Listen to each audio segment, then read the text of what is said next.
श्लोके कृष्ण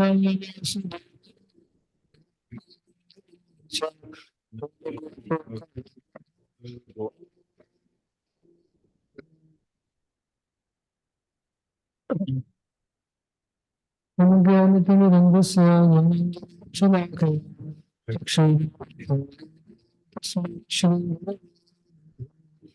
श्रीचैतन्येन स्थापितं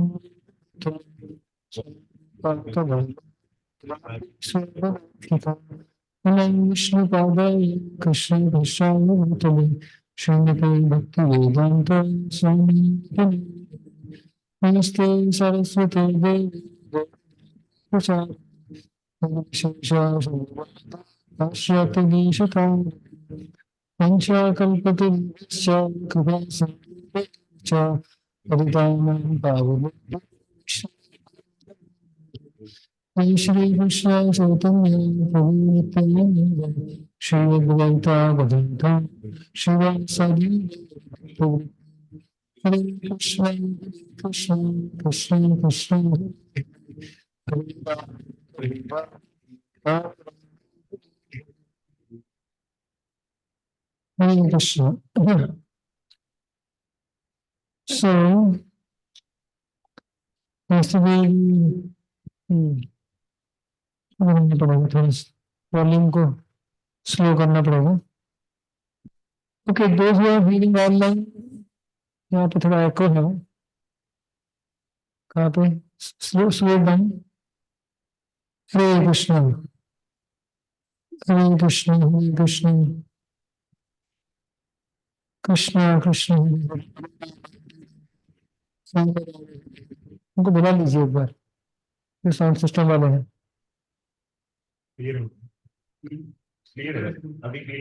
हरे Krishna. What about those who are reading online? Is it very clear? No, Prabhuji.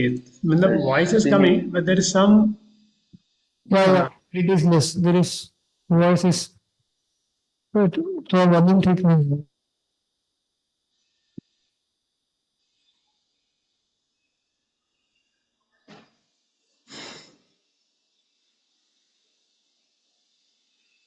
Online वालों का volume बढ़ाइए. जो ऑनलाइन सुन रहे हैं उनका वॉल्यूम बढ़ाइए. हरे Krishna. Is better now? It's better. But is it very clearly audible or still like yesterday? No. It's better, Prabhu. Clear. It is. Is it It's good. It's yes, Balabhadra जी बात प्रभु? Clear, Prabhuji. Okay, fine. Not that much clear, because that clarity should be there. More clarity should be, because we have all the instruments. Okay. Audio is loud enough, but clarity is not. Humming sound is there, Puji Lord. Means when you are speaking, Okay ji, online volume थोड़ा सा, जो online सुन रहे हैं ना, यहाँ ठीक है. अभी ऑनलाइन वालों को थोड़ा और बढ़ाइए, काम काज कीजिए. Hare Krishna. It's not proper. Hare Krishna Krishna Krishna Hare Hare, Hare Ram Hare Krishna Krishna Krishna Hare Hare, Hare Ram Hare Krishna Krishna Krishna Hare Hare, Ram Ram Hare Hare. Okay, let's recite one verse. आप थोड़ी देर रुकिए यहाँ पे हैं जब तक वो एकदम नॉर्मल नहीं होता. We will begin and give me your feedback in next minute or so. But as of now, it is understandable. Is it? Okay, fine. Okay, I request you to please close your books and notebooks. Please keep it closed so that we can do some recollection from yesterday. Yeah. So yesterday we started with chapter 51, the deliverance of Muchukunda.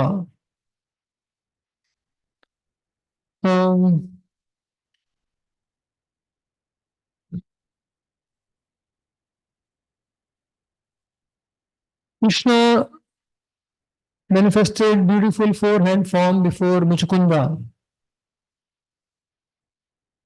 But Muchukunda could not appreciate. What do we learn from there? Wait, sorry, not Muchukunda, Kaliyavan. So, Krishna manifested beautiful form before Kaliyavan. The beauty of the form is described. But what was the response of Kaliyavan? He could not appreciate. What did we learn from there? What were the lessons that we discussed in that regard? So you can raise your hands. Okay, we will begin with Radha Kunj Bihari Prabhu. Hare Krishna, Prabhu. So one is that he's filled with the Your Shadaritu. voice is very, very faint. How is it now, Prabhu? Is थोड़ा it सा okay? बढ़ाना पड़ेगा, 1 minute ये adjust करेंगे, जो आ रहा है आवाज इनकमिंग बहुत कम है, इनको बोलिए Hare Krishna, Hare Krishna, Hare Krishna, Hare Krishna, Hare Krishna, okay, Krishna fine, Krishna. speak. Huh. So one is that he has a lot of impurities in him, and his vision is covered by those impurities, and hence he cannot see he cannot appreciate the beauty, because it is like a person with what do you call that, the eyes covered with that opaque layer, whatever it's called. So he is unable to see, though it is so beautiful, he is unable to see that beauty. It is covered. Yeah, fine. So basically, Krishna is all beautiful. He could not appreciate, that is his disqualification. Yes. Qualification. Any other example that we discussed? I'm asking others now. Any other example in this regard that we discussed, if you can recollect? Yes, Bhagavad Gita, Prabhu. Take the microphone.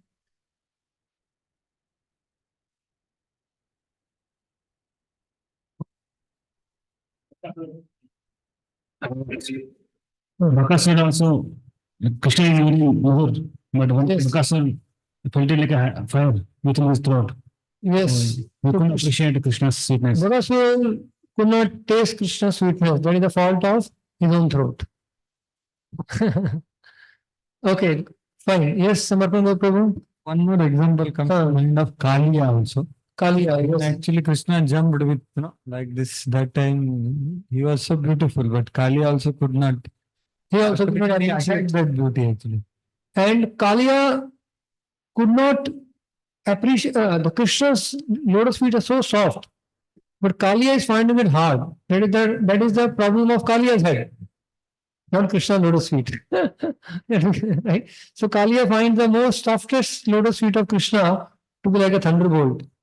That is because there is so much envy in the head. It's not the fault of Krishna's lotus feet, fault of his own head.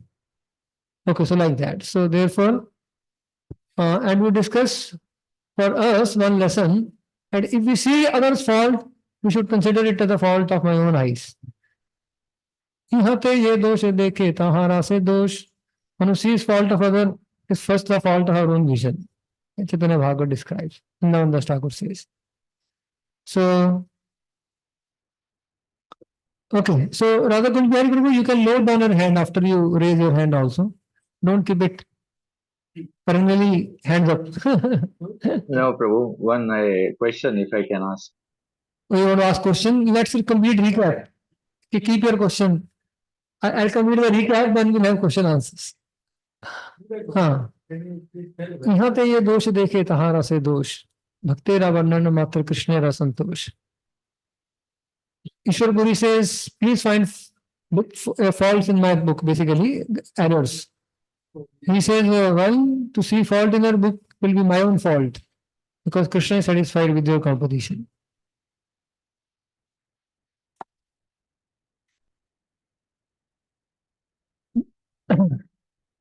Okay, so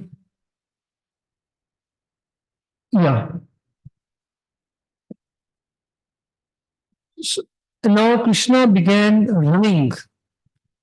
Now Krishna running Can someone recall that how was Krishna running and what was Kaliyavan doing and what do we learn from this episode? Krishna is running, Kaliyavan is following, what he is doing, and what do we learn from this episode of Kaliyavan running? Okay, yes, Madhav Prabhu. Kalyavan is shouting. Stop, wait, Krishna, where He's calling him bad names? bad names, calling bad names. Yes, then There is always a one hand distance. oh, Krishna is just very close, but then He cannot, but still cannot. but still he cannot catch. Why? Kalyavana has an athletic body. Athletic He body. cannot catch. Still he cannot. Shraddha has a fat body, but still she is able to catch because of prema. Chorita bhakti vilochanena. Okay, that is one thing. Okay, that is one thing. But in exact terms, yes, Mother Krishna Rupa. Prabhuji, because he is very sinful, that is why he is not able to actually catch Krishna. Okay, good. Remember, Kalyavan was you have answered perfectly. Kalyavan, though very athletic, he is heavy with sins. Mother Yashoda, his body is heavy with sins, therefore he cannot catch. Mother Yashoda, though very heavy body, but she is completely sinless, pure. She is able to catch. Therefore, that is pointed out by Shukdev Goswami also. Okay, one more lesson we learned, which Shukdev Goswami himself gives, or in the purport, in this running episode. In this running episode, one more lesson. Some opulence is demonstrated. What is that? Renunciation. Yes, renunciation. Yeah, your name, Prabhu? Vishwajit Krishna Prabhu. Vishwajit Krishna Prabhu has, that although he is calling bad names, but Krishna is demonstrating the opulence of renunciation, never mind. Okay, so again, Krishna is running. Krishna accomplishes so many purposes. What are the different purposes accomplished by Krishna? By running. Different purposes accomplished by Krishna in this episode of running away from Kaliyavan.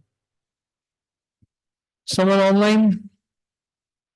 Yes, Shudhajit Prabhu. Hare Krishna Prabhu. Actually, he wanted to meet Muchkunda also, Okay. and he wanted at the same time this demon can be killed by from the hands of the Muchkunda, from the vision of. Okay, fine, good. So actually, if you see three purposes. First of all, yeah, the Kaliyavan has to be killed, one purpose. Second, Muchkunda has to be woken up, and whoever wakes him up will be burned. So that is also purpose. Third, mercy to Muchkunda, that is third. कल उसको उठाना है वो बड़ा भारी काम है जो भी उठाएगा वो जल के राख होगा. Right? So just see how Krishna perfectly accomplished these three purposes in one go. And there could be others also, but at least these three purposes which we are visible to us. Huh?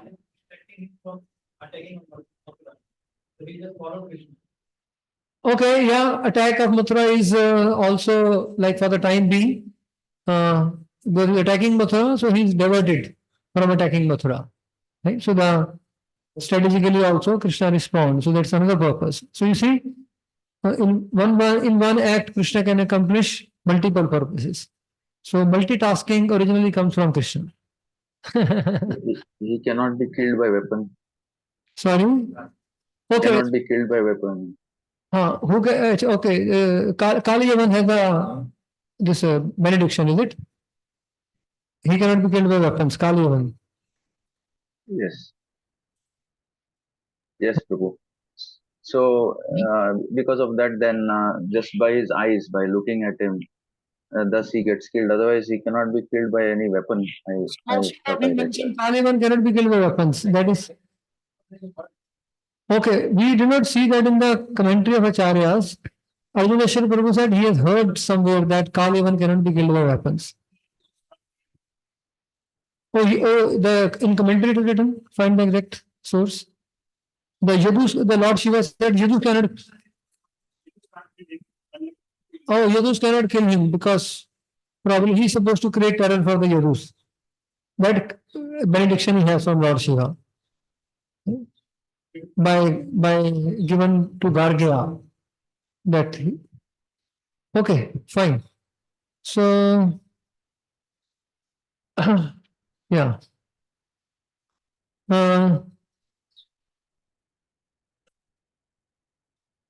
So he Krishna led him to that into that cave and then fooled him, and then he was burned to ashes by the fire arising from his own body. His own body. Kalevan got burned by the fire which arose from his own body.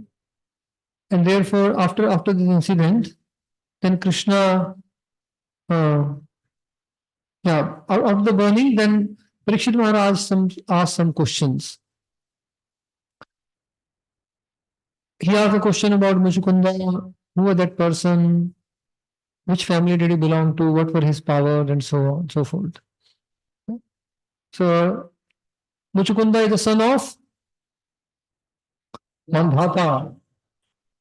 Another name of Mandhata is Yavanashva. Son of Yavanashva is Yavanashva. Okay, so he fought for a long time on behalf of Indra. And later, we learned that when the demigods got Kartikeya the general, then they asked him, now you can take break. And therefore, for two reasons, he asked for a long sleep. Who can recall someone online? For what reasons he asked for a long sleep? For two reasons we discussed yesterday. Okay, yes, Vraj Krishna Prabhu. So he was feeling separation from the Lord, because how will he tolerate the separation? So it's like sleeping in the night and getting up for the Mangal Arati. So directly he saw the Lord. The first reason. Okay. And the second thing, he was very tired. Externally, he was very tired. Okay, he was tired and he didn't want Indra to again wake him up. Indra to again wake. Yeah, so he didn't want Indra to wake him up, so he got the benediction. And secondly, more important reason is he knew that I'm going to see Krishna from Gargamuni. There's going to be many yugas. Therefore, he said, how will I pass all this time in longing for Krishna? Let me sleep and pass the time. Okay, so that is the second reason. Fine.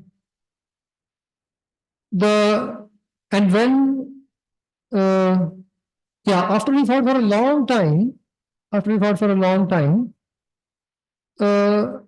and Devata said, now you can relax. But they informed him something. They informed him of something. What did the Devata speak? What did the Devata speak? That, what is the scene over there now? Remember, like the Devata said, okay, now you can relax, but for your information. Yes, Samarpan Goprabhu. Yeah, so they told now you can go back, but only thing is time has passed, so all your everything, your relatives and all, no one is there, no more there now. So none of your friends, relatives, they are now. What happened to them? But their time has already destroyed them. So they were very, time has swept them all. Now, say about something about time. The Devatas further describe. What are you saying, right? Take the microphone, speak. The animal caretaker takes the animals away. So they say that how the time is the supreme controller and manager. People say we manage time, but the time is managing everyone, just like a shepherd. Sure. He is taking all the sheep and the goat in one particular direction. So we all are moved or being swayed by the force of time. Time is the great power. Time is the prime mover in this world, actually. We are all being carried away by the force of time. Kalo baliyan balinam bhavan ishvara vyaha praja kalayate kridam pashu palo yatha pashun. The verse describing the power of time. Therefore, by the power of time, none of your friends, relatives, children, wife are there. They all have been swept away.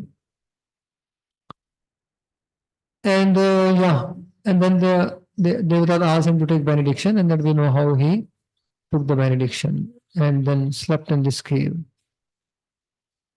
Then the Lord revealed himself and his beauty before Muchukunda, and Muchukunda could relish the beauty of the Lord.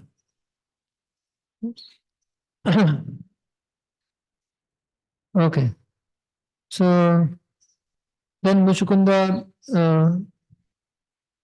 began speaking to the Lord. First of all, he asked the Lord certain question he asked.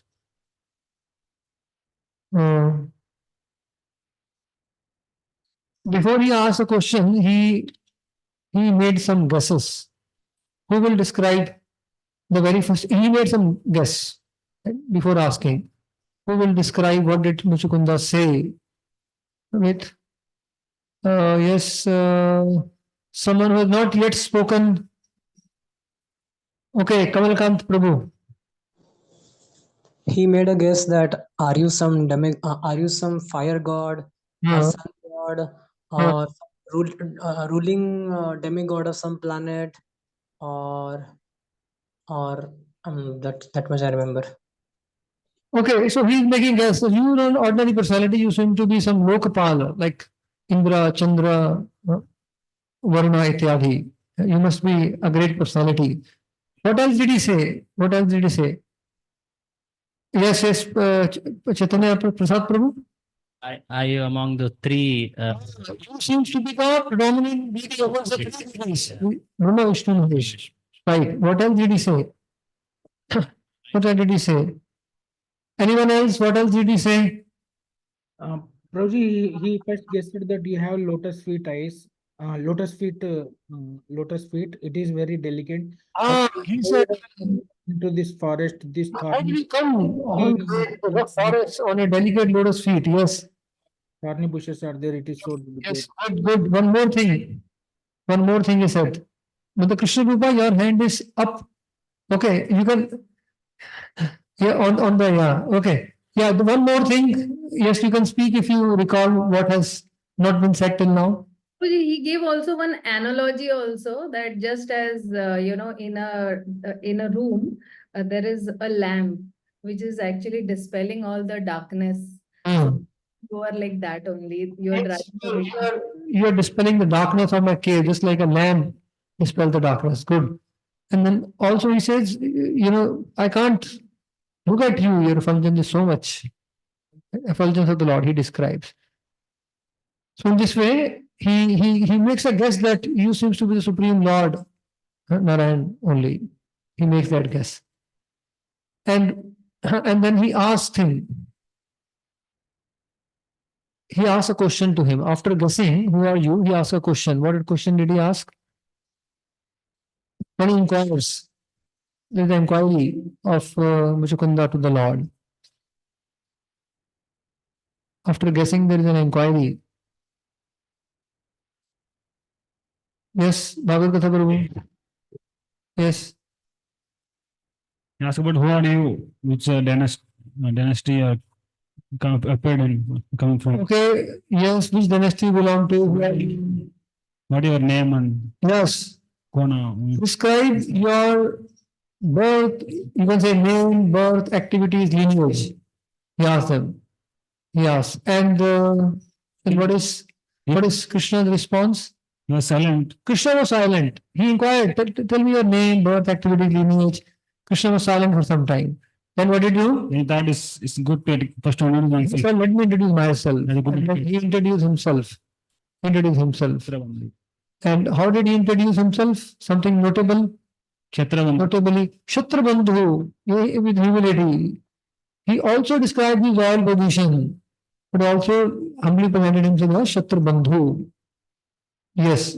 And thus, then finally, what was Krishna's response? Who will describe Krishna's response to the question? Someone who is online, who has not yet spoken. I want to break the Maun Vrata of some of you.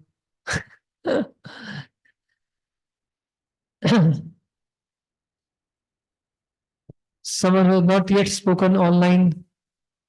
What did Krishna speak? Recall anything from Krishna's speech. Yes, I'm speaking. Okay, wait, who is speaking? You took my name? No, I didn't take anyone's name. I'm reading someone who, those who prefer to be silent. Silent.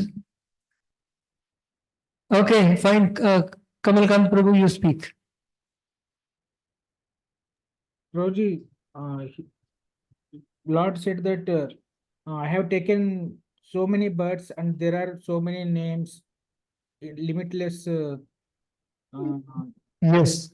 And I cannot count them like that. He was telling, Lord. Right. That's the main thing. That who can keep the count? Thousands of birds, thousands of lives, thousands of names. Who can count them all? Okay, then there is some analogy. No one can count. What is the analogy given? Who would like to share some analogies given from here? Somebody from here. Yes, Prabhu, your name? Madhav? Madhav Kripa. Okay, Madhav Seva Prabhu. Madhav Kripa Prabhu.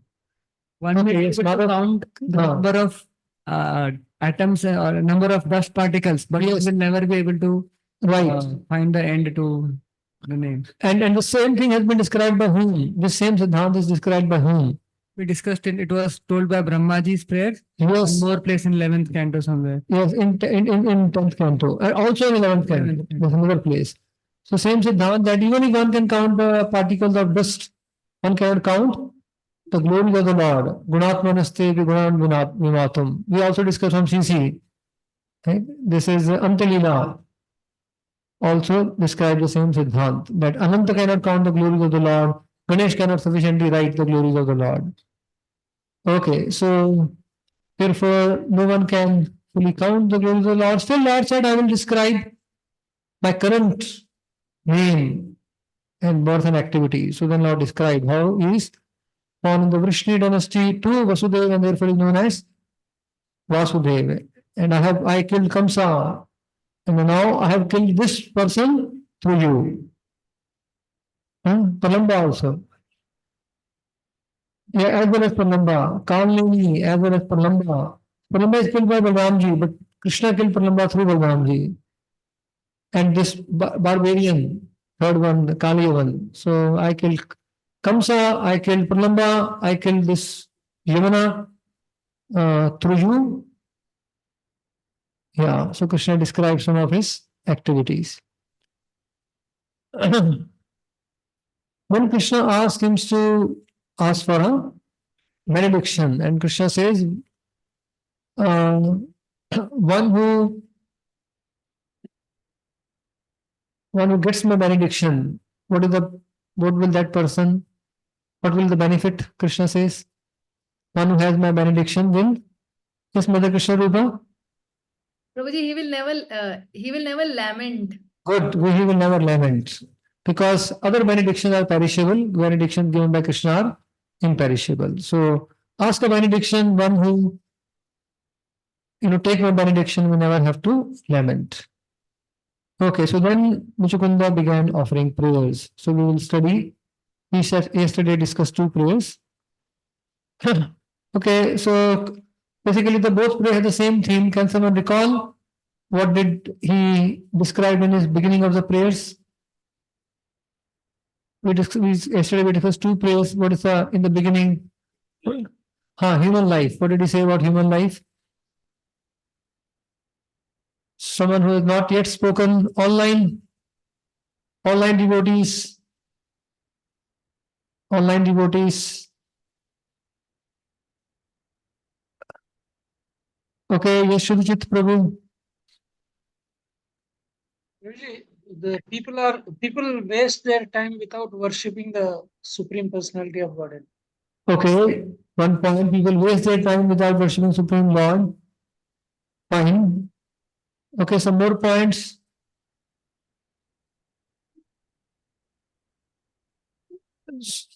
Some more points. Yes, Madhuseva Prabhu.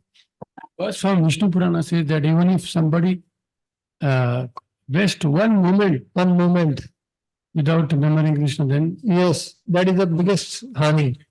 Okay, what else? this human form of life is very rare. Rarity of human form of life. Because of the impure intelligence, people are, after attaining also, they are wasting their life. Okay, and fine. And what do they consider happiness? The sources of misery are considered to be happiness. That's philosophically.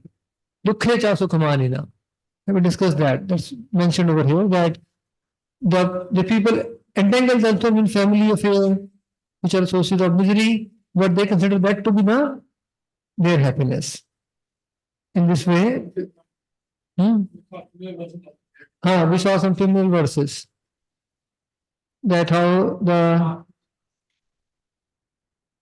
yes. So he described that we study one example. The person who gets his real human form of life but doesn't take benefit, doesn't worship you, that person is most unintelligent. Like most unintelligent, like yes, but okay. Kamalkant Prabhu, please speak loudly.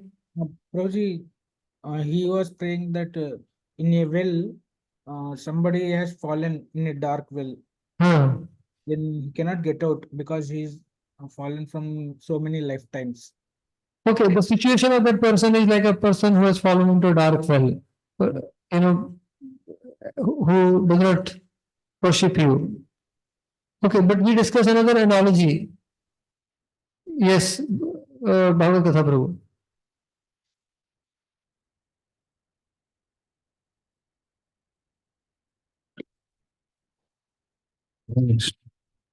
So when the for example mall gives offer that no, you have 10 minutes or 15 minutes of the time. 2 minutes. 2 minutes. Something is there. No. When somebody is very foolish, goes and start eating one of our certain Yes. special students. Yeah. So that is the case of person who is not worshipping Lord after getting one form of life. Yeah.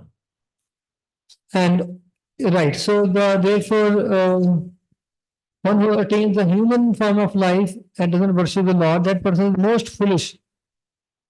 Like we gave one example, another example given in the scripture is like that person takes a diamond to be ordinary piece of glass.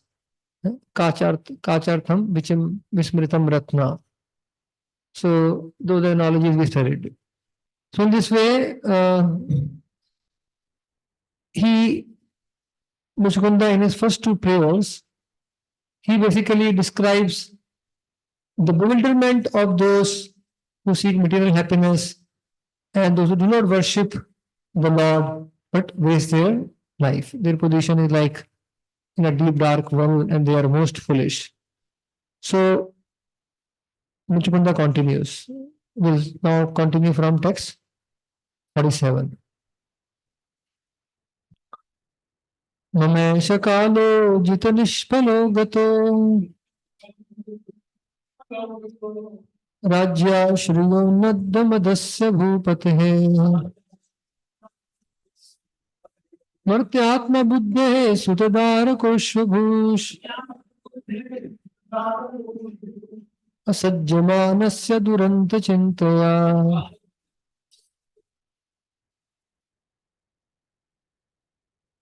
Yeah, please read translation. Translation.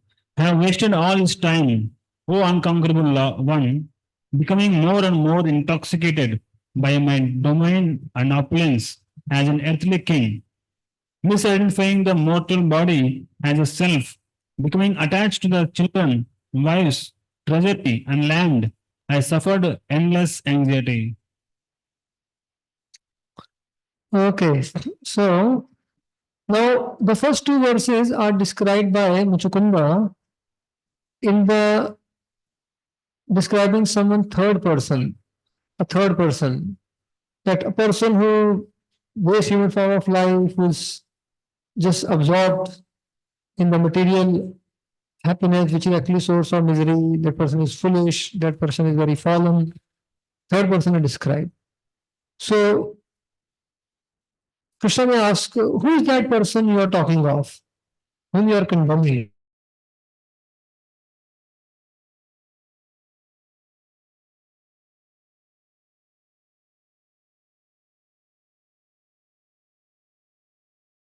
Foolish person. And therefore he described that I became intoxicated with my domain and opulence, and thus I identified this body to be my own self. And then I became attached to the products of the body, and I suffered endless anxiety. So, yeah.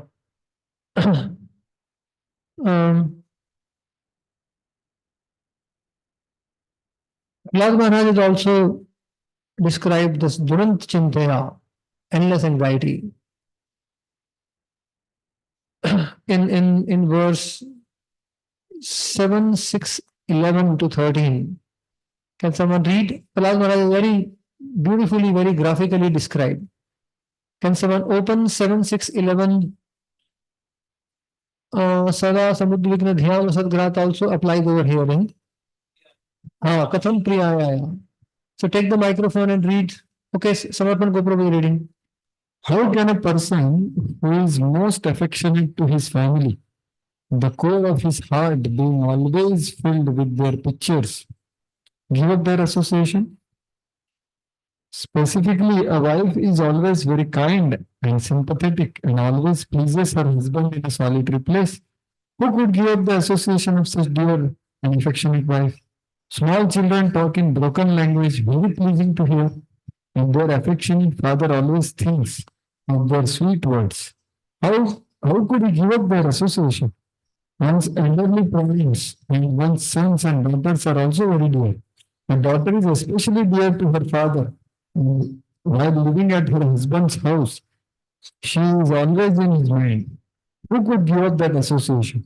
Aside from this, in household affairs, there are many decorated items of household furniture, and there are also animals and servants. Who could give up such comforts? The attached householder is like a silkworm, which weaves a cocoon in which it becomes imprisoned, unable to get out simply for the satisfaction of two important senses, the genitals and the tongue. One is bound by the mental condition. How can one escape? So, yeah, so Prahlad Maharaj is very graphically, he's 5-year-old child.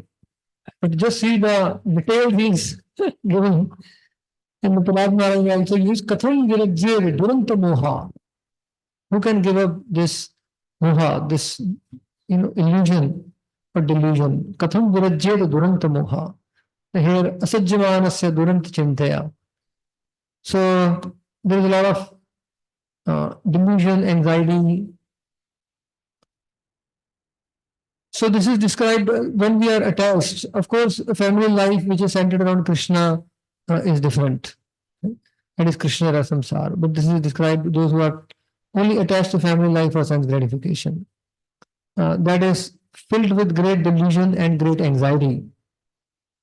So this is just for I'm speaking one grahastha telling us, sometimes some grahasthas they speak to the brahmacharis and encourage the brahmacharis to remain brahmacharis. Some grahasthas come and they say, Prabhu, you do not know how much relief it is not have to earn money and then invest money and then expand money and then spend money and then keep all the accounts of the money. That you do not know how much anxiety is saved. I cannot tell you. So you remain brahmachari. They would tell. And Bhagavatam, then later I saw in Bhagavatam verse which says, Arthasya sadhane siddhe utkarsha rakshane vaye nashobhog ayasas trasas chinta brahmo ninam. That in earning money, in saving money, in investing, in expending, in spending, and in losing money. In every stage, trasas chinta brahmo ninam, there is endless fear, anxiety, and delusion. Trasas chinta brahmo ninam. So the whole cycle is filled with great fear, anxiety, and delusion. This is verse number मेरे पास लिखा नहीं हुआ.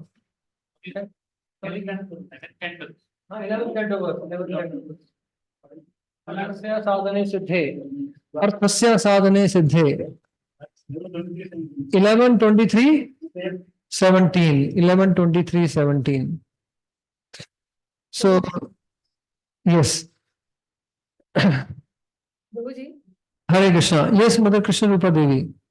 even on the contrast side, like we can say that even his divine grace Srila Prabhupada, he also used money at every stage, but he used it for Krishna's service. When I'm just trying to understand the compare and contrast. Here is a grahastha who used money at every stage, but there is that incident where Prabhupada is counting that money and the businessman he is sitting, and but Prabhupada's he's listening also to that businessman what he's talking, but Prabhupada is counting money. But that counting of money is for Krishna's, pleasure, and utilizing that money for Krishna's service. Yes. So, how can we understand this? Like, me. Therein, yeah, I mean, that Prabhupada showed that, whatever money, like a businessman expressed to Prabhupada that, dealing with all, I have so many factories, keeping accounts and everything, dealing with so much anxiety. Prabhupada said, give everything to us and you'll be free from anxiety. So basically, Prabhupada had the expertise of using everything for Krishna service. And also, yeah, so therefore he remained, of course, that's another level of anxiety because money means anxiety. Even if you use for Krishna service, if you have a lot of money and you're investing even in spiritual project, you have to take the anxiety. There is no doubt about it because even in building the temple or any project, you invest money. The laborers are cheating. The contractors are spending third class material. So those who are dealing with the money, they have the anxiety. But when done for Krishna, that anxiety is also purifying. So can we say that anxiety done for sense gratification is frustrating, Yes. but anxiety for Krishna is self-satisfying? Anxiety for Krishna is purifying, not satisfying. Sorry, yeah, purifying, yeah. Purifying, yes. So one thing is frustrating, anxiety for just for own gratification, but anxiety for Krishna is purifying. Yes, we can say that. Hare Krishna. Yes, Chaitanya Prasad Prabhu. And Is frustrating. Binding also. Yes. sometime in like in the moment of preaching, we are like of course we see Prabhupada has that perfect understanding, though he's handling such a hot iron, the money anxiety which can really cover up the conscience. So when one in impure stage, but he's practicing stage, is handling money, then it can lead into so much of securing the for Prabhupada's preaching purposes, but the projects between the projects. Yeah. So one can go into very complicated understanding of mind and I. So this kind of it can even affect relationships. Can you please offer how in a struggling stage one should handle this difficult? Oh, that's I mean, I'll just speak few words. That's not my area of expertise also. But yeah, it is good for brahmacharis not to handle money. Right? Actually. And then the group of grahasthas together, whatever, let there be full transparency, this money is coming, and the group of grahasthas together with transparency among all of them, not one person is taking decision. A group of senior mature grahasthas are taking decision that this money, how do we want to spend together. And the brahmachari, even if that person is a leader, can be one of the persons to have a say, but he should not take decision on that. The decision should be left to the group. So I remember, I'll give you one incident, but it's just maybe it may be helpful. Like Maharaj wanted this Madan Mohan temple, and Gaurang Prabhu got some sponsorship and he started it. Now you start, but then it takes much more. You got a starting fund, but completing fund, it takes a lot of much more money. So it started, and the finance committee said, well, we don't have the funds to complete it. So, you have started it, but, its financial situation is tight. So then it was brought before Maharaj because the work stopped. And then the finance committee expressed that, the financial situation is tight, we are not able to complete it. Maharaj said, okay, no problem, if you are not able to complete it, then whatever stones are there, just put it around the garden, devotees can sit on it. Right? So he said, call off the project. The quite detached mood. Even if you can't complete, then never mind. Let the devotee sit on the stone, put it in the garden somewhere. ऐसा करके बोल दिया. No problem. Brahma Finance Committee, they all discuss, Maharaj is totally detached now. We thought he will ask us to do something or other and all that, but he just took a step back. And then they said, they all discussed and said, we have to complete it now. He has put us in a greater difficulty by stepping back. So then they worked out, we have to complete it for, so like that. So never, usually I have not seen, I have done several management meetings with Ravana Swami Maharaj. He would not pressurize or never push any decision. He will only express, if we can do this, that will be good. But if you think it's not doable, then fine. So he will give a vision, what is the rational, and if can be done, he'll be happy. But if not, it's all right. And decision is yours. At the end, he will make sure that decision is yours. Now you take a call. So that way, he will not, because it's a Kali Yuga. Then later people will go against their guru also. No doubt, because something goes wrong, decision making, this, that. So therefore, good decision. One person takes the decision or pushes the decision, then they may follow, but then later something goes wrong, then that person will be shooted. Right? It happens. We are brahmachari only. People don't spare gurus also. ब्रह्मचारी की तो क्या बात है गुरु को भी disciples fact है कलयुग में इसलिए play very safe with money people give lot of money let the grasta decide how to invest and spend collective decision safe okay हम कुछ दूसरे डायरेक्शन में निकल गए we have digressed from us yeah huh yeah so here basically he's saying I have wasted all the time okay Radha Kunj Prabhu wants to ask a question yes Prabhu Prabhu, see, we have seen again and again that brahmachari life is much better than grahastha life. There is no doubt when you see all the statements in Bhagavatam. Absolutely no doubt. Now, if that is true, at an ideal level, why are 7 out of 12 Mahajanas married? At an ideal level, because we see them as ideals. So, how do we understand this, Prabhu? Because we know again and again the same is very clear. that is not the fact in that sense. Both ashramas are external. For brahmachari life is best. For grahastha life is best, basically. And grahastha life is more practical.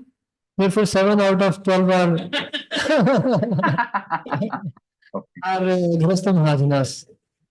Okay, so yeah, so both have their own struggles and challenges like that. So that should not be considered.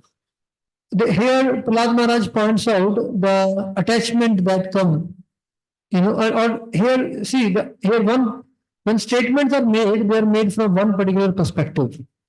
So Prahlad Maharaj, is warning that if one becomes attached to the life, that is with the cause of lot of bondage and all that.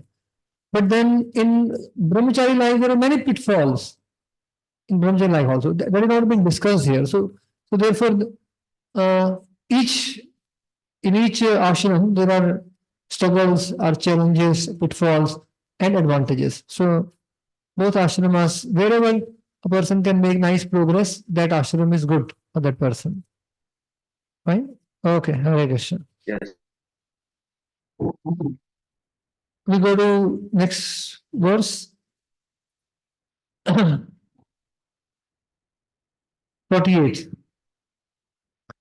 कलेवरेऽस्मिन् घटकुड्यसन्निभे निरूढमानो Nardev इत्यहम्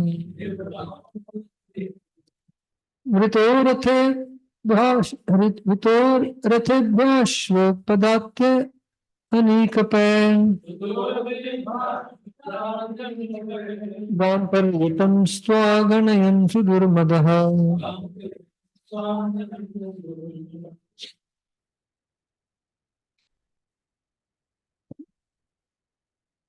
Translation. With deep arrogance, I took myself to be the body, which is a material object like a pot or a wall. Thinking myself a god among men, I have traveled the earth, surrounded by my charioteers, elephants, cavalry, foot soldiers, and generals, disregarding you in my deluding pride. Okay, so the last verse describes that I was intoxicated by my opulence. So the opulence causes intoxication, that is also described. And then one becomes detached and one suffers anxiety. So the opulence produces intoxication. We have already said at this point. Any reference? How the opulence produces intoxication. The last verse describes Rajya Shriyo Unnadha Madasya Bhupate. Yes, Prabhu, Madhav Kripa Prabhu, Jalvasvara Shutashri, very clear verse. So opulence produces intoxication, but the last word describes. So therefore, and then how, so he described that I wasted my life being intoxicated by so much opulence and I suffered endless anxiety. That is last verse. How being intoxicated by opulence, how I acted, that is described in verse 48. I became very proud. That is my Murud Manu. And then I considered myself to be a great king, being proud of my great post, my opulences. And thus, I was wandering on the planet of this earth, surrounded by so many soldiers, chariots. And thus, in doing all this, I disregarded you because basically I was forgetful of you. So therefore, one important lesson we get from here is whenever we act out of pride, we are neglectful of the Supreme Lord. When we act out of pride, we are neglecting the Supreme Lord. Why? Because actually it is this one quality which takes us far away from Krishna is pride. And the quality which brings us closest to Krishna is humility. And this is one Vrindavan Thakur beautiful verse in Chaitanya Bhagavat. He says, it is the nature of the Supreme Lord that he removes everyone's false pride. This is a very beautiful verse. Ishvaro nasahen. Yeah. So this is a very good verse. So he said, yeah, Vallabhacharya also that comes false pride. Shuna bhai sab ei kahi tattva katha. So Vrindavan Thakur is saying, listen, brothers, I speak tattva katha. Ahankara nasahena Ishvara sarvatha. So this is from, I'll give you the reference. This is Chaitanya Bhagavat, Adi Khand 13.43. This is defeating the Digvijay scholar. So actually Lord Chaitanya is speaking these verses. He's telling the students that they will describe Digvijay is coming. Lord said, look, he's very proud, but the nature of the Lord is he doesn't tolerate anyone's proud. And then Lord Chaitanya gives the example. Hiye gun mat hai kare ahankar avashya ishwar taha kare na samhar. Whatever one become proud of, the Lord will remove that pride. And then very beautiful verse फलवंत वृक्षयार गुणवंत जन नम्रता से तहारा स्वभाव अनुक्षण.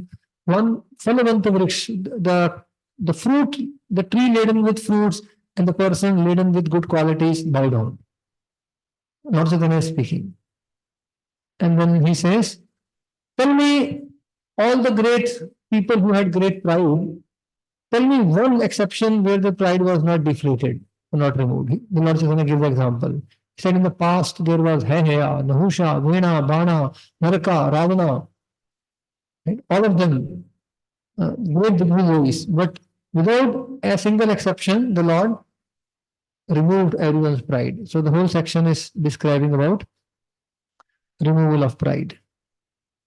So when we become proud, we are disregardful of the Supreme Lord and the Hare Krishna. Sorry? Adi Chaitanya Bhagavat, Adi Leela 13.43 onwards.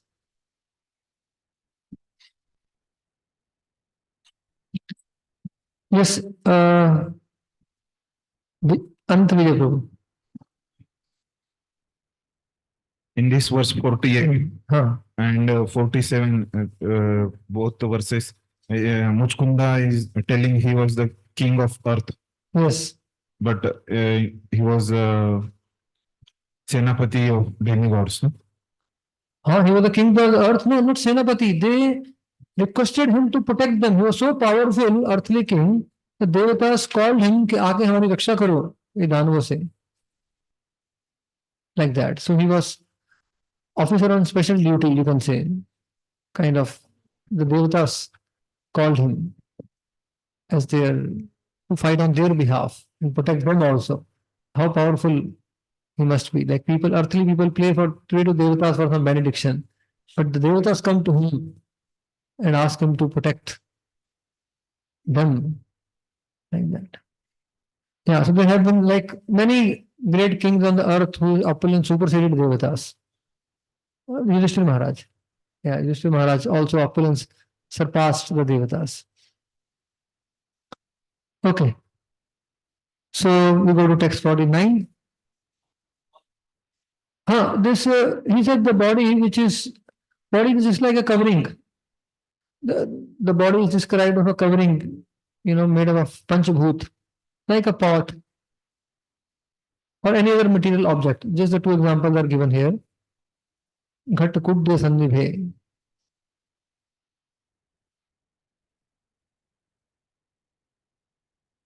49th. Pramattamocce iti kritya chintaya viddulupam vishayeshu nalasam brahmapramattah sahasa vipadyase brahmapramattah sahasa vipadyase shulli lihana vakhumartakaha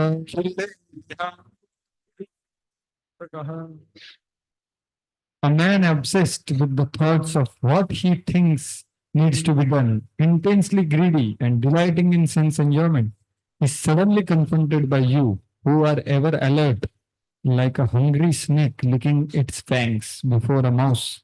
You appear before him as death. Okay, so last verse he says, being proud of my position, I was disregarding you. I was neglectful of you. So though I neglected you, I became inattentive. You were always attentive. That means you came at the right time. Or those who neglect you, but you do not neglect anyone. You are always attentive. People who come inattentive to you, but you are always attentive. How? You are always attentive and you act for everyone's well-being and you straighten away everyone in the form of time. So you come at the right time in the form of time. Tam apramatta. So the word is pramatta and apramatta. So we may become, one may become intoxicated with pride and one may forget the Supreme Lord, but the Lord will not forget that. The Lord is not never inattentive or forgetful.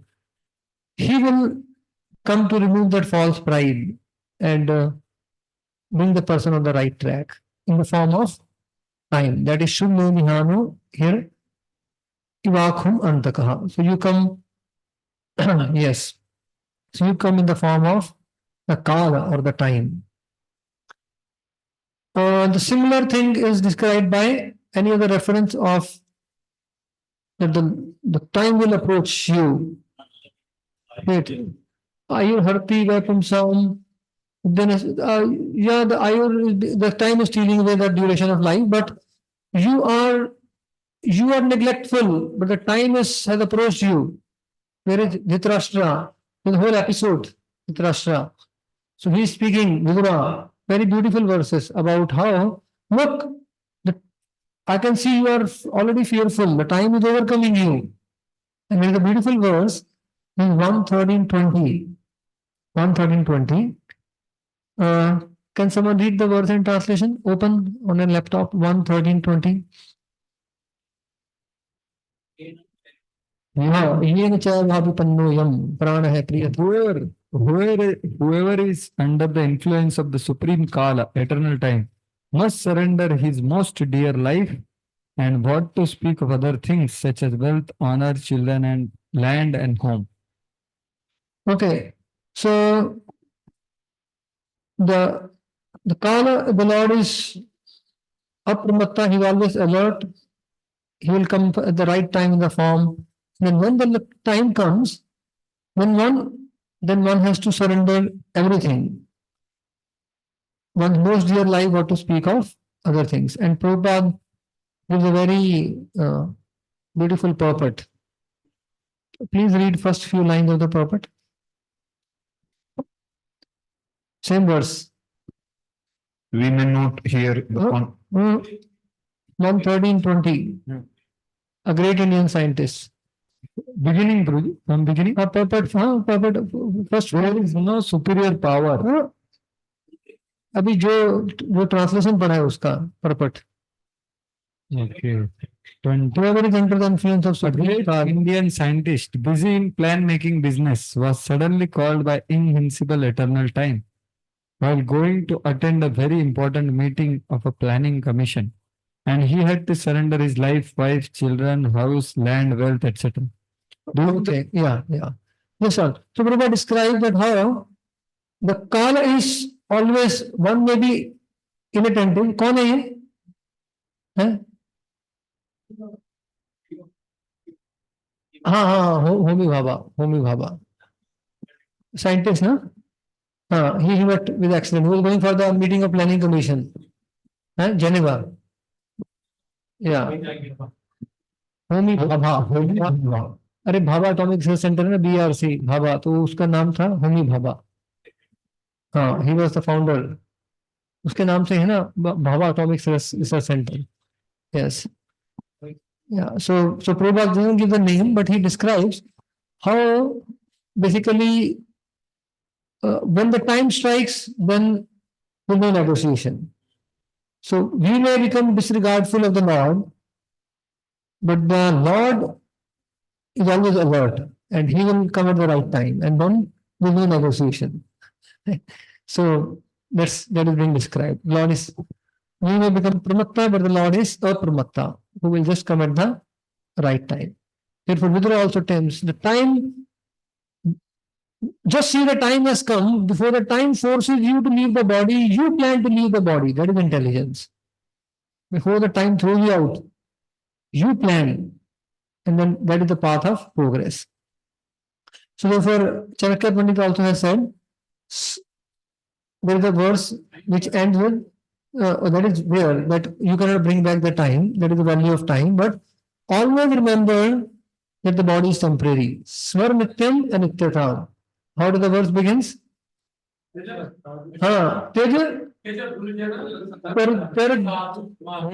the microphone and सुनिए, एक वर्ष बहुत सुंदर है जिसमें काल के बारे में बताया गया है. गुरुजन दुस्संग साधु समागम अनित्यताम. So these are advice of Chanakya. So smar nityam nityatam. Always remember that we are temporary. Always remember. Smar nityam. नित्य स्मरण कीजिएगा, मैं नित्य है. So the words का भी. So Prabhu, can that be repeated slowly? Tyaja, three things Tyaja, right? Teji Burjan. So you can search in the folio. Teji Burjan. Samsang Samsargam. Teji Burjan Samsargam. Dhani Sadhu Samagamam. Krupanya Mahoratram. Smar Nityam Nityatam. So Prabhupada have quoted this verse of Chanakya Pandit. It's a good Shubhashit, good advice. In the last one, Swar Nityam Nityatam. Always remember we are that we always remember the time, the call, the Kala can call us. The call of Kal can come anytime. Okay. So, yes, Prabhu. This there are very few verses which are repeated in Bhagavatam as it is. So this is one of the verse actually. Which one? This very verse which Uchar. exactly same verse is there in Rudra Geetam. Uchar. Uchar. 24:65. Oh, very good. Pramuttamuchcher iti kritya chintaya pravruddhalobham vishayasula. Say the verse. 24:66. 24:66. Lord Shiva in Rudra Gita. Oh, Lord Shiva in Rudra Gita. As it is, the same verse is there. Yes. It's spoken. Oh, exactly same, huh? Yeah, but Exactly same verse is there in. Yeah. 4:24:65. 4:24:66. 24. Please note down 4:24:66 is the exact verse as Pramuttamuchchar iti Kripta Chintaya recited by Lord Shiva in Rudra Geetam to the Prachetas.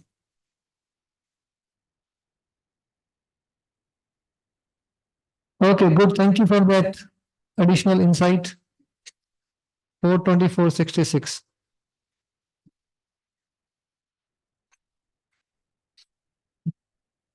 We go to text 50. Purarathe hema pariskritascharam matam gajarva deva sangita saeva kalena duruttayena te kame viruvit krima bhashma sangita. Translation: the body that at first rides high on fierce elephants or chariots adorned with gold and is known by the name king is later by your invisible power of time called faces, worms, or ashes. Okay, so he says the Kala is always alert. We may become disregardful. Kala will come on time. And therefore, a proud king, what will happen to the proud king? And when the Kala strikes, a person who has been honored with great turbans, helmets, and many titles like Padma Bhushan and so on, right? So many titles. What will the final title Kala will give? Krimi vid bhasma. Krimi vid bhasma. So stool, worm, and ashes. So that body which was adorned with helmets and Your Highness, Your Honorable, Jahapana, and so on, he will become Krimi vid bhasma. This will be the final designation. And we have so many designations, but when the Kala strikes, what will happen to this body, which Mukunda describes? So therefore, people in this world like to hear so many stories of rags to riches, right?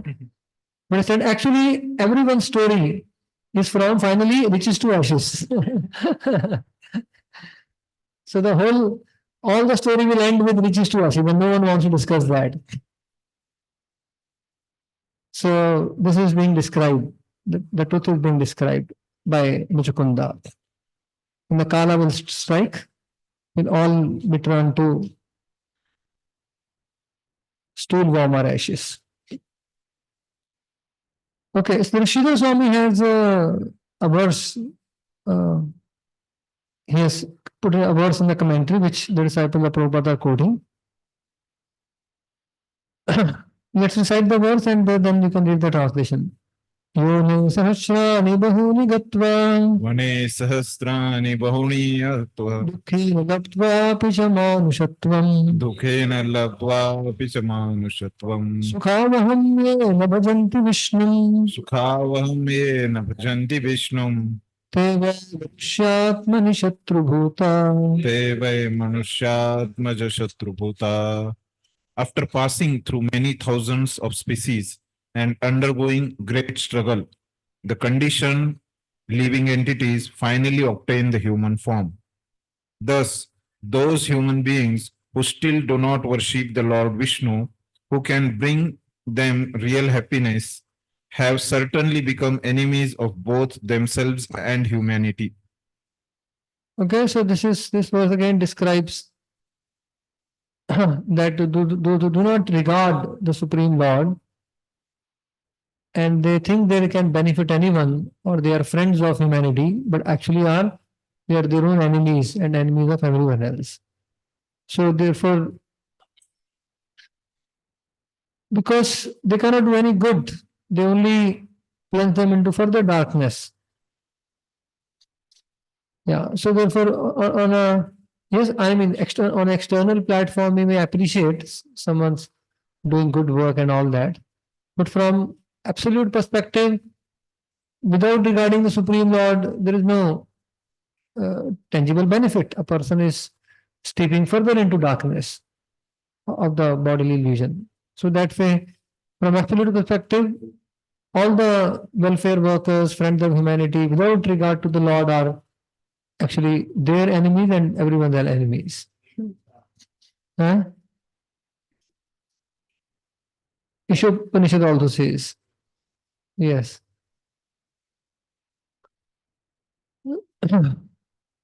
Okay, so text 51. Nirjitya dikchakrama bhuta vigraho parasanastha samar rajavanditaha गृहेषु मैथुन्य सुखेषु योषिताम् क्रीडामिगा पौरुष ईशनीयते.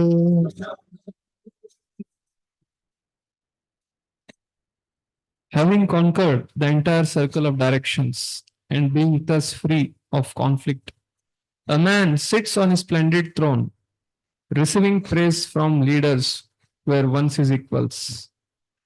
But when he enters the woman's chambers, where sex pleasure is found, he is led about like a pet animal, O Lord. Okay, so now a person may say, अरे ashes, everyone has to become भस्म. उसमें क्या है? जब तक जिएंगे हम लोग शान से जिएंगे.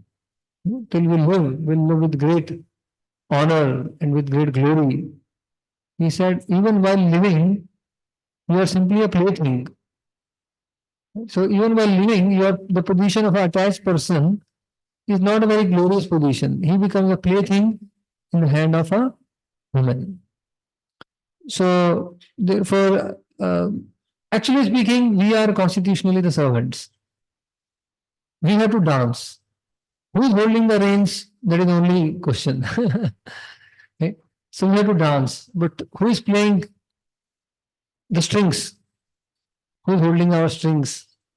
That is the only question. So therefore, our position is nachao nachao, as Prabhupada said, So if we voluntarily give the strings of our life in the hand of Guru and Krishna, then they can make us dance. Otherwise, we'll be dancing to someone else's tune. So that is our position, and therefore, better we accept our true master, Guru and Krishna, and we dance to their tune. We give the strings of our life in their hand. Otherwise, also will be controlled, as been described here. I like you also similar. What is the verse number? Check. Kapil मुनि, अगर आपको verse number है तो पढ़िए निकाल के. If you can find any similar verse, how क्रीड़ा मृगा वर्ड तो कई बार आता है भागवतम में. 11:26:9. Okay, 1 minute. 11:26:9 describes Kriya Mriga. 11:26:9. So please read is Ayla Geet. Translation. Alas, पढ़ लीजिए वर्ष भी पढ़िए. अहो में आत्म सम्मोहो येनात्मा योषितं कृता क्रीडा मृगश्चक्रवर्ती Nardev सिखात्मने. Alas, although I am supposed to be a mighty emperor, the crown jewel of all kings on this earth, just see how my bewilderment has rendered me a toy animal in the hands of women. Yeah. He himself describes. I like here is describing his own first-hand experience. Although I thought I am the great controller and the king, but actually I was just a toy animal, a play thing. Yes. Okay.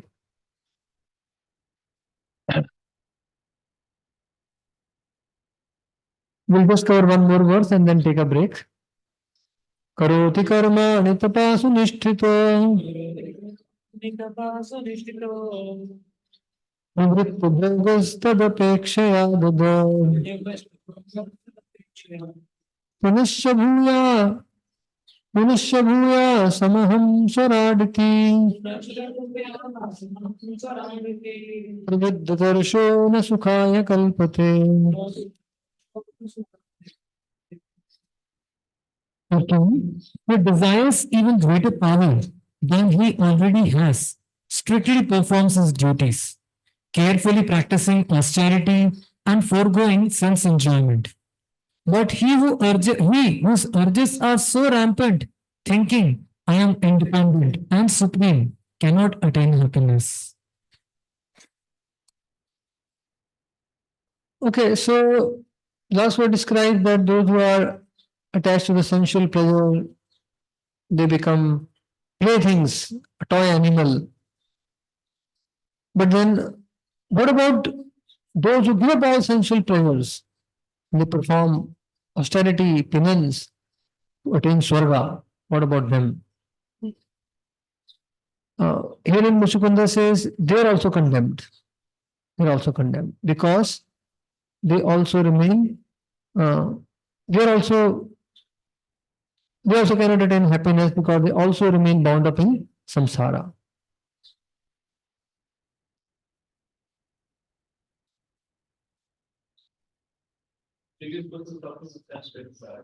And this verse is talking of those who want higher sense gratification and give up lower sense gratification. And they are also condemned. So, yes, so they are also condemned. That is 52. And then we'll continue after a break. There are 5 more prayers, 53, and 5 more prayers, yeah, of Muchukunda.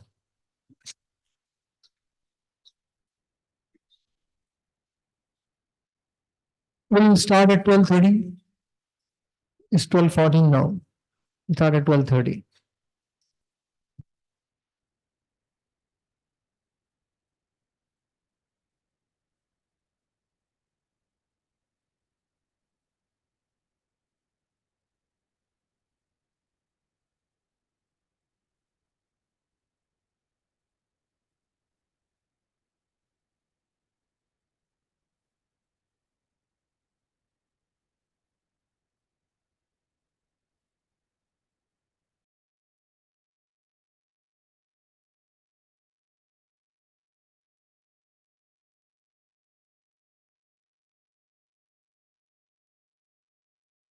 Hare Krishna, Krishna Krishna, Hare Hare, Hare Rama, Hare Rama, Rama Rama, Hare Hare.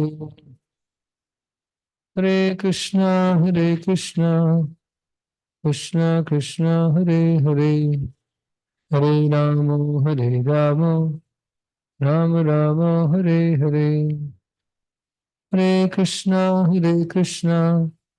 Krishna Krishna, Hare Hare, Hare Rama, Hare Rama, Rama Rama, Hare Hare.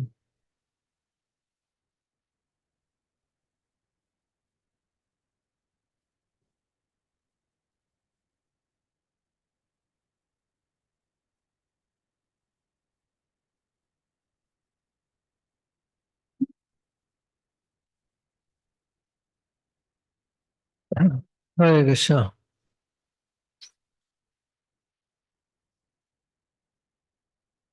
So we just covered text 52, which describes that even those who give up the sense gratification of this world for higher sense pleasures are also to be condemned. Because though they think they are independent, they actually remain bound up in the samsara, and they also cannot attain true happiness. So then one may ask, okay, then how can one be freed from this samsara? Okay, so I think even though those who attain swarga, even they are condemned because they are also not independent, though they think independent. They are also bound up by samsara.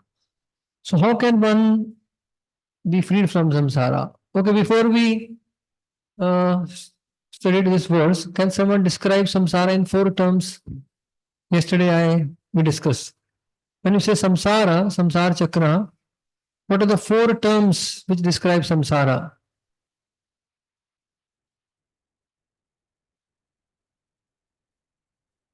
कल बोला ना samsara means 4 Sanskrit terms which describe samsara. कल हमने चर्चा किया ना उसके बारे, जिस मैंने ब्रीफली मेंशन किया था.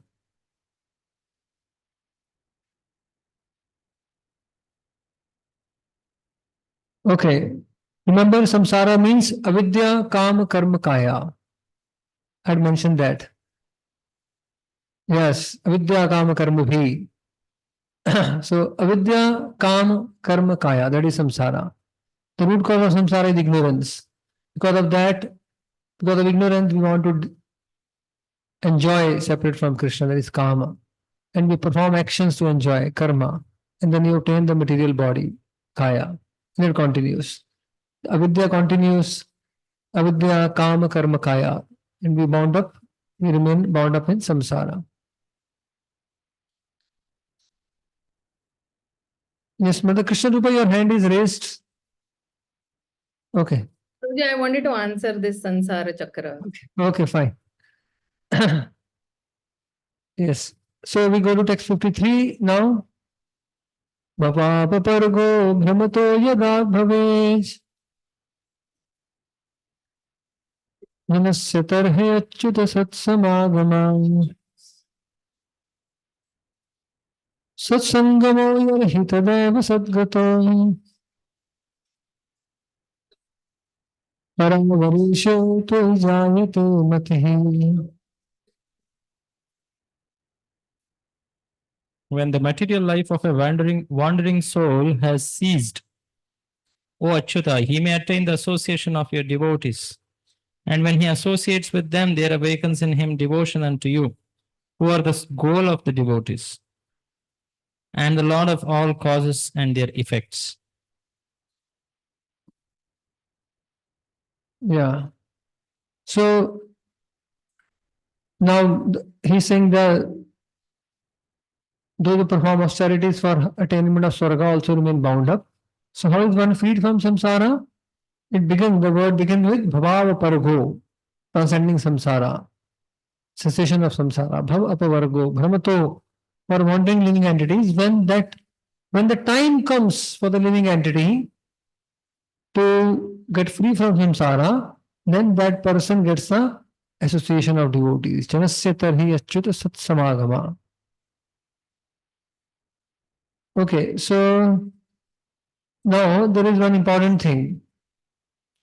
This verse says, when a person becomes qualified to break free from samsara, that person gets the association of devotees.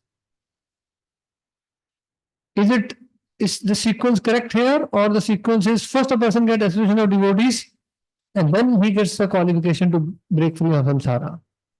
Or is it that the first, now he is qualified to break free of samsara and then he gets the association of devotees? What is the right sequence? Yes. Remind me your name. Vishwajit Krishna Prabhu. Yes, Vishwajit Krishna Prabhu. What is the right sequence? First association of devotees, then he breaks the samsara. Okay, first association of devotees, then he breaks the samsara.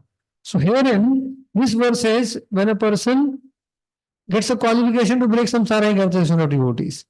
It is put it in the reverse way, put in the other way. So how do we understand this point then? What you said is right. First, a person gets association of devotees, then person gets a qualification to break free of samsara. Actually, but here is put in the opposite way. So how do we understand? What is Krishna Prabhu? The purport says there's a Vishnu Jagdish Thakur said there's a Atishokti, and that according to Atishokti, the effect comes before the cause. So to glorify it, the effect is mentioned even before the cause. So the cause is the devotee association. Liberation from samsara is effect. But in Atishokti, the effect has come before. That when the time for liberation has come, one comes in association of devotees. Okay, why is the effect before? Due to Atishokti, to tell the importance of devotee association. That is the phenomena called Atishokti. Okay. But why is the effect put before the cause? What is the technical reason? To express the swift action of a cause, one may assert the result before the cause. Just Jiv Goswami currently. Okay. Okay, fine. We got the answer. So, yeah, basically the whole point is when it is that effect is so sure to happen, it is something you do and you get this. When you're so sure of the fact, then you can sometimes put the effect before. To give one simple example, like you tell somebody के ये काम हो गया क्या? बस हो गया समझो, हो गया.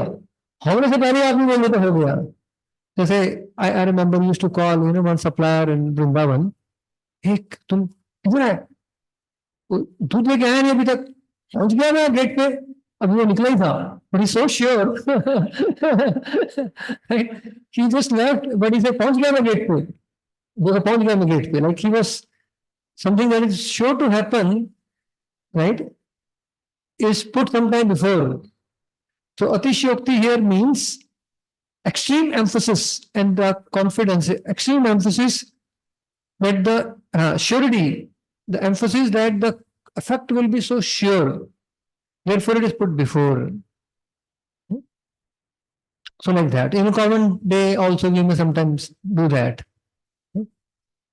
So even before we act, we say, हो गया आपका काम. Right? Since we are so sure of, confident. और एग्जांपल माता सेवा प्रभु देंगे. हाँ.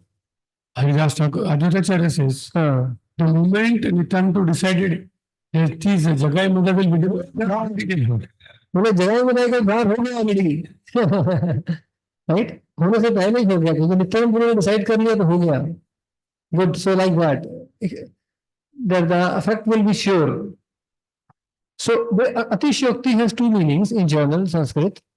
Atishokti means exaggeration. Therefore, some people say bhakti scriptures have a lot of Atishokti, but no, Vishwanath Thakur says no. Atishokti means overstatement. थोड़ा लोगों को encourage करने के लिए there is overstatement. So no, actually Karma Kanda has Atishokti. Just like the verse, there is no other way to satisfy the Supreme Lord other than Varnashrama. है ना? What is Varnashrama Achar Vata? पुरुष, हाँ, वर्णाश्रम आचारवता पुरुषेण परपुमान विष्णु आराध्यते पंथा नम्य तत्वश कारणम. और कोई भगवान को सेटिस्फाई करने का उपाय ही नहीं है अदर देन वर्णाश्रम. And then Vishwanath Thakur says, this is the example of Atishokti, exaggeration. तो कर्म कांड को इंस्पायर करने के लिए उस स्टेटमेंट को थोड़ा बढ़ा चढ़ा के बोल दिया. दैट इज अतिशयोक्ति. बट एक्चुअली जो कर्म कांड है अतिशयोक्ति, भक्ति स्क्रिप्चर्स डू नॉट हैव अतिशयोक्ति. Bhakti scriptures statements are to be considered understatements. Whatever is being promised That is not atishokti. That is not over exaggeration. That is understatement only. That is to be considered. Therefore, here atishokti means the emphasis. Here atishokti, the meaning of atishokti here is not exaggeration, but not over exaggeration, but over emphasis. Right? So that is to be understood. Yes, Shudhachit Prabhu? Krishna, Dandatri, when person has material desires, association of devotees, so it is like a wet grass. It is like wet grass. If a person is already removed material desires, so that association will immediately evoke the devotion to Lord Krishna. हाँ basically देखो the whole thing is अगर भक्तों के संग में आ गया है ना तो वेट ग्रास ड्राई भी हो जाएगा फटाफट जो भी है अगर भक्तों के if anyone sticks to devotee association the effect is sure to take place. भक्तों का संग itself, because all the 5 limbs begin with sadhu sangha, नाम कीर्तन भागवत श्रवण. A person भक्तों Aparadha is aparadha, we should not do offenses. No.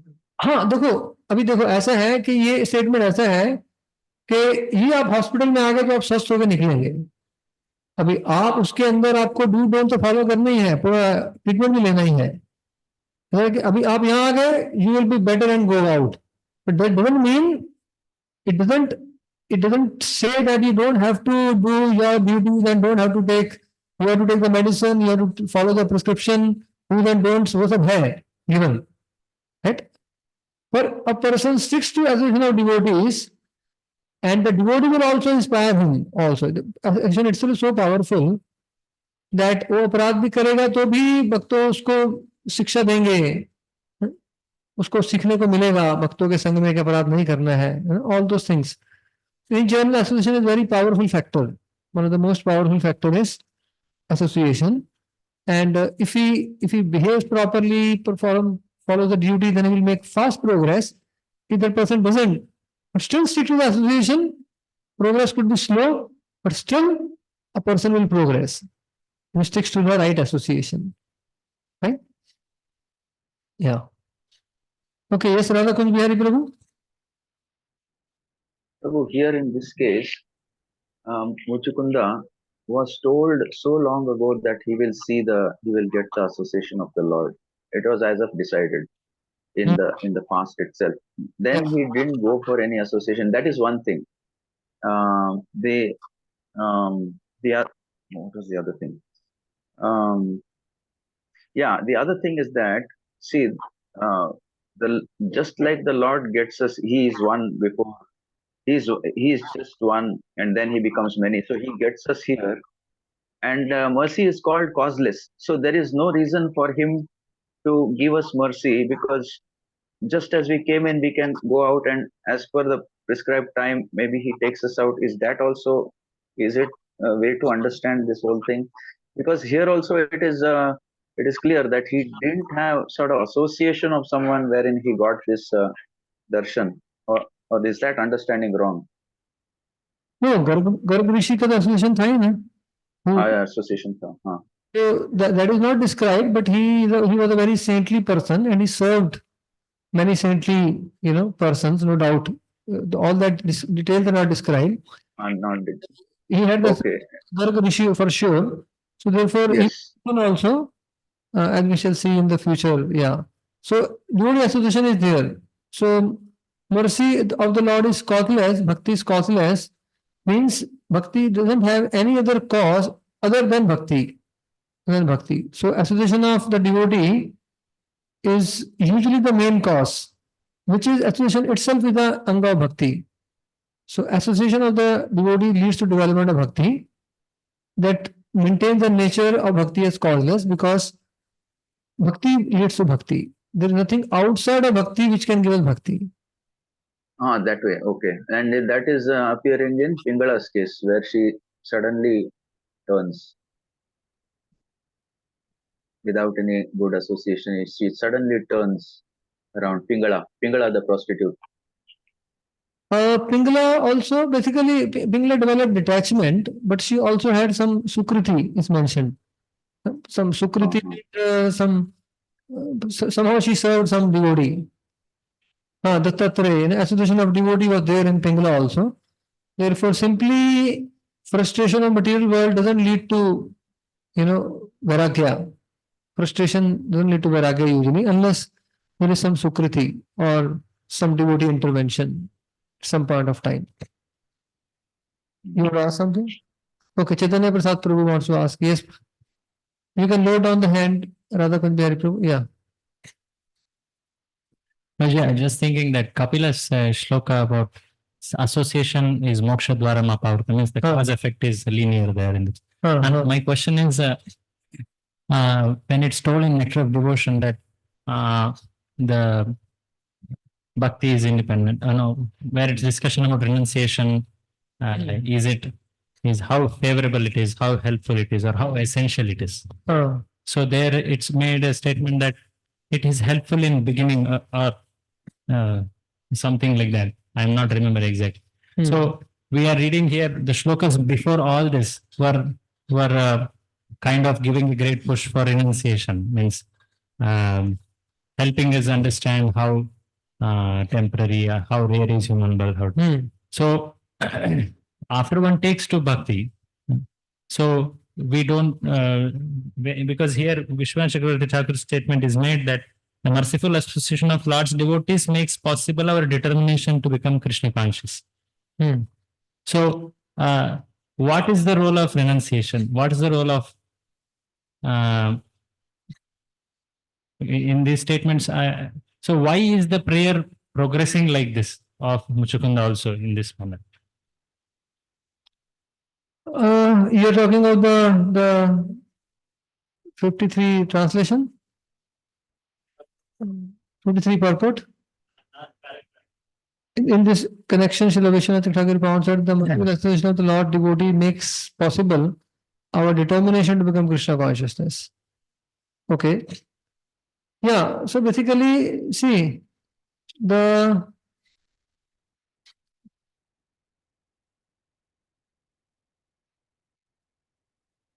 are two kinds of Gyan and Vairagya.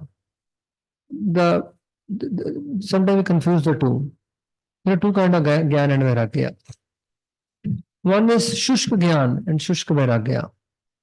That Vairagya is the path of the Gyanis, the yogis and the Gyanis. Shushka Gyan and Shushka Vairagya is the main process, main path of the Gyanis and the yogis. The Ashtanga yogis more emphasize on Vairagya, the Gyan yogis emphasize on the Shushka Gyan, dry Gyan and Vairagya. But there is a Bhakti Janit, that Gyan and Vairagya which comes from Bhakti. So the Gyan and Vairagya which comes from Bhakti actually aids us to become more fixed up in Bhakti. It is born of Bhakti. So its nature is different. Janayate ashu vairgam jnanam cha yadahetukam. So here the definition of Vairagya is within the Bhakti realm is detachment from anything and everything that does not foster Krishna consciousness. That's how Prabhupada explains. That is not favorable to Krishna consciousness. So we become detached. So Shushka means everything they reject. But here the devotees reject those things which are not favorable to their Krishna consciousness. So, and the Gyan is about the Gyan of the Lord's form, name, qualities. That is all transcendental. It's not dry Jnana. So this Gyan and Vairagya is helpful. First of all, we have to understand the two type of. And then there is some Gyan and Vairagya of the Gyanis and Yogis which helps a person to enter Bhakti.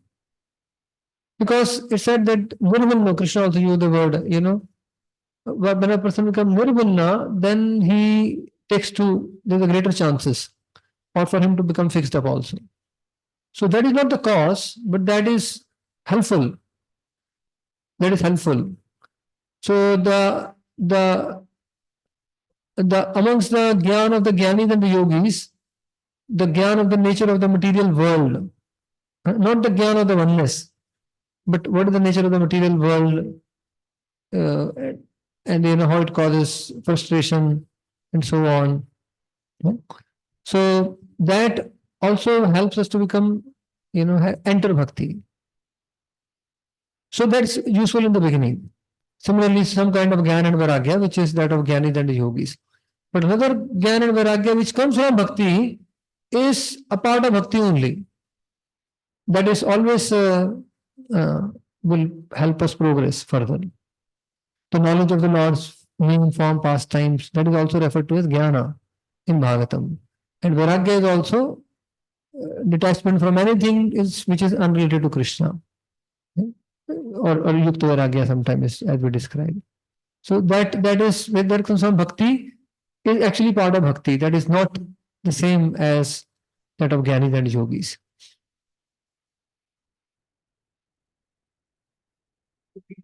So jnana karmadvi anavritam.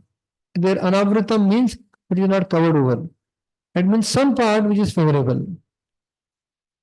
So bhakti doesn't, and still bhakti is not dependent. Therefore, some people think, oh, without this, we cannot do bhakti. See, there is something called aid, something which may aid you. But bhakti doesn't depend upon the aid. Bhakti is still independent. Therefore, anavritam. So Shuddha Bhakti, one should not think without becoming, having Gyan and Vairagya, one cannot progress in Bhakti. So it may be something may be useful. Therefore, anavritam, it should not be covered over by. Something part which is useful can be utilized. A devotee has some mystic powers, he can utilize that to cook the body. But when devotee doesn't depend upon them. Many examples of Bhagavatam, the king utilized. Can utilize the mystic powers and leave at the right time. Vishnu utilized it. But devotee doesn't depend upon them. Bhakti is not dependent. Bhakti is always independent. There are certain things which are useful, which are not unfavorable, they can be utilized.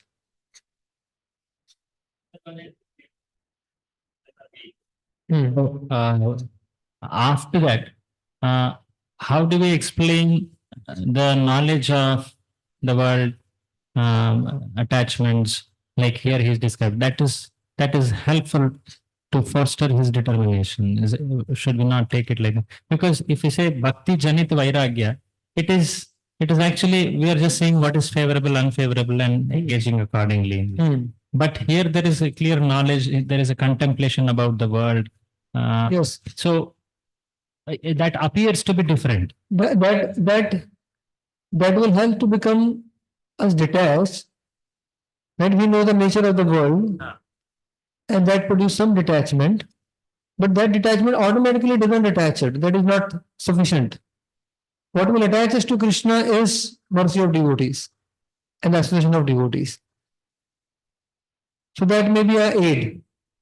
So this part of the knowledge of the material world, the nature of the material world, nature of attachment, this is the aid. So aid can be utilized. Something which is helpful can be utilized. Bhakti is not dependent on it.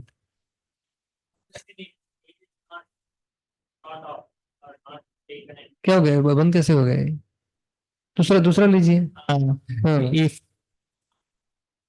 Battery क्या होगा? Give the other, where is the other microphone?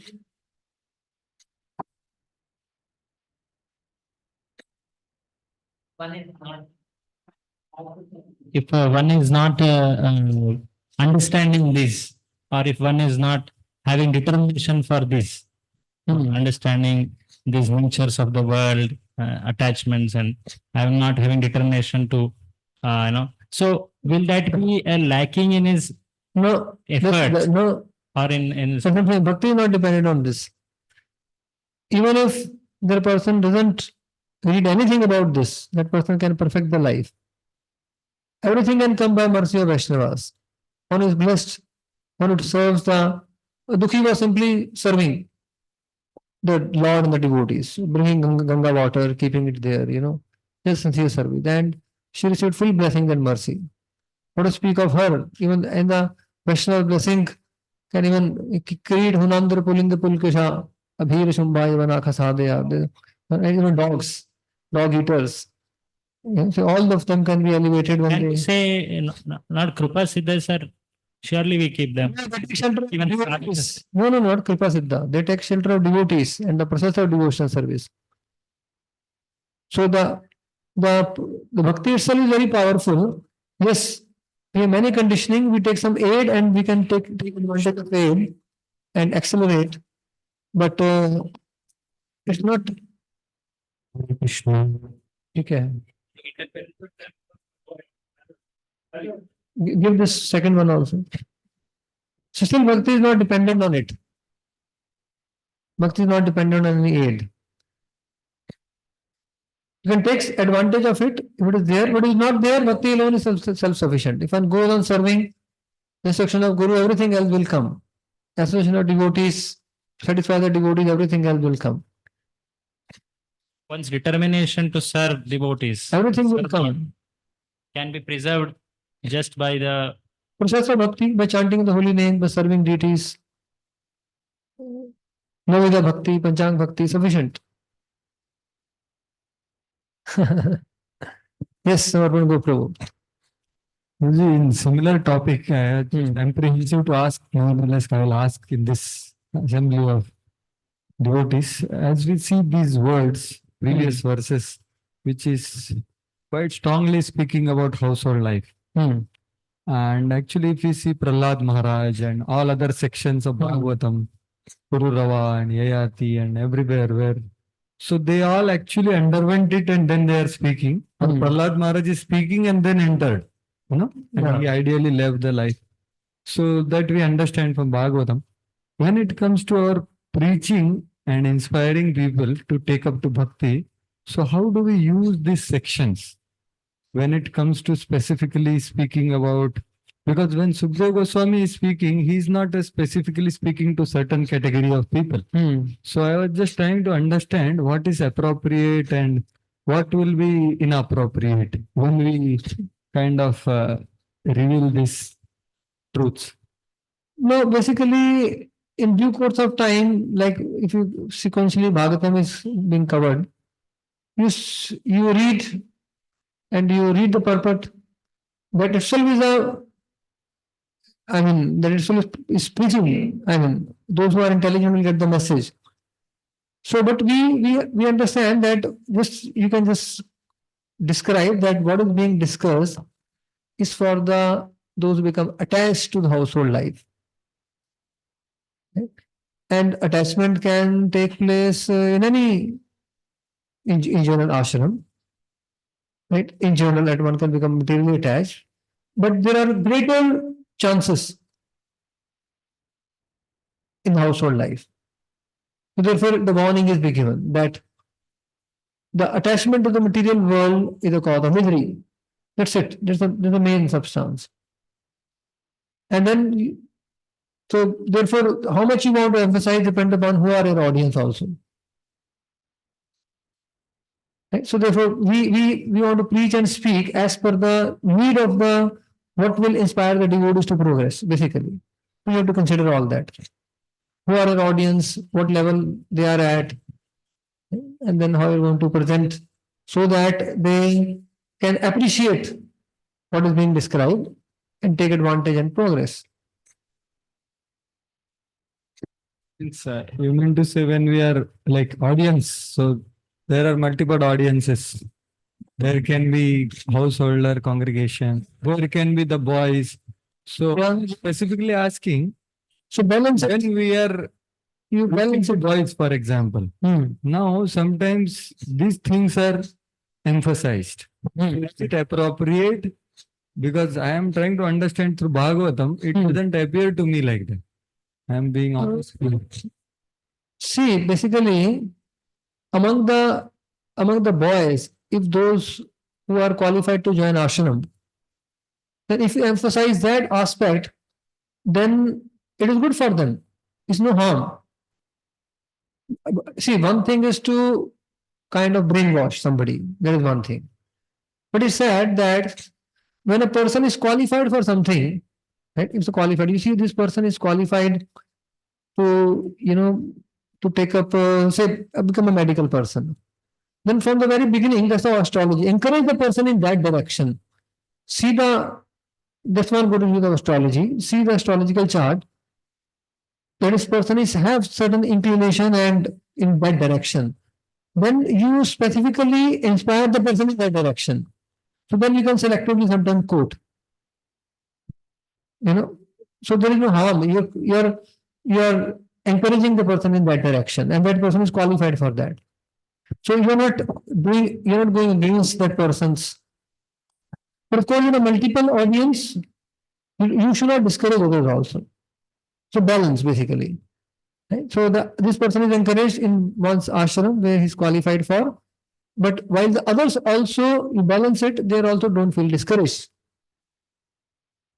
So in this way, in general, a balanced approach is for anything that we do.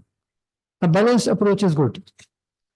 You hear any class, I was hearing some classes of Maharaj in way back, 30, 35 years back.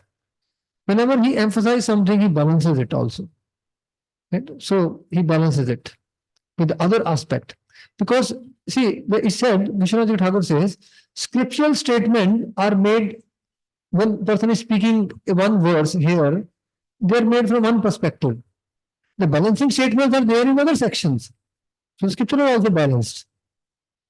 But then, when we are speaking on that, we should not just highlight that only and just focus on that. There are other balancing statements in other part of scriptures. Balance it. Right?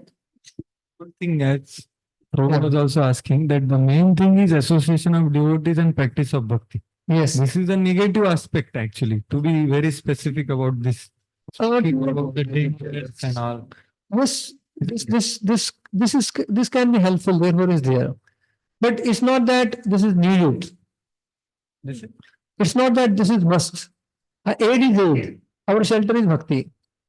One may keep on emphasizing, reading, but not go anywhere without the main shelter of bhakti. The main angle of bhakti, this is our main shelter, and they are sufficient. Balancing means what? Like one class I remember His Holiness Bhanath Swami Maharaj saying that a brahmachari can speak about brahmachari ashram glories, but he has to speak the other glories as well. That's the balancing. So that's the balancing. You should balance it. It's not that, this is I think Nasik Yatra lectures when he's speaking. Yes, so balanced approach is good in a mixed audience, but if you have some audience who are qualified, for sure, and you emphasize certain aspect of scripture where he feel more encouraged, then it is seeing his good and not one's, there should not be vested interest, basically. If you are well-wisher of somebody and said we feel this person is qualified for brahmachari, and we encourage that person by selectively quoting for him, and not that I want that मैंने एक और brahmachari join करा दिया. वो motivation होना चाहिए. Without that, for him you selectively quote, then there is no harm for his benefit. Right? Hare Krishna. Use of astrology. You can't give a lecture. How can you talk about astrology? Many people have such a strong opinion. Well, Prabhupada said about astrology. Well, again, I have balanced use of astrology. If you can help a person, it said that there was a question again similarly asked. Man said that if astrology tells you that there is now difficult time coming in general, now you prepare yourself for taking shelter of Krishna. He said, very good. Now there is a good time. Now you increase the shelter of Krishna. अगर direction वही है, there is favorable time, increase the bhakti. Unfavorable time, take increased shelter of Krishna to protect yourself. If direction is this, then it is conducive. But if it takes you away from Krishna, then you are the loser.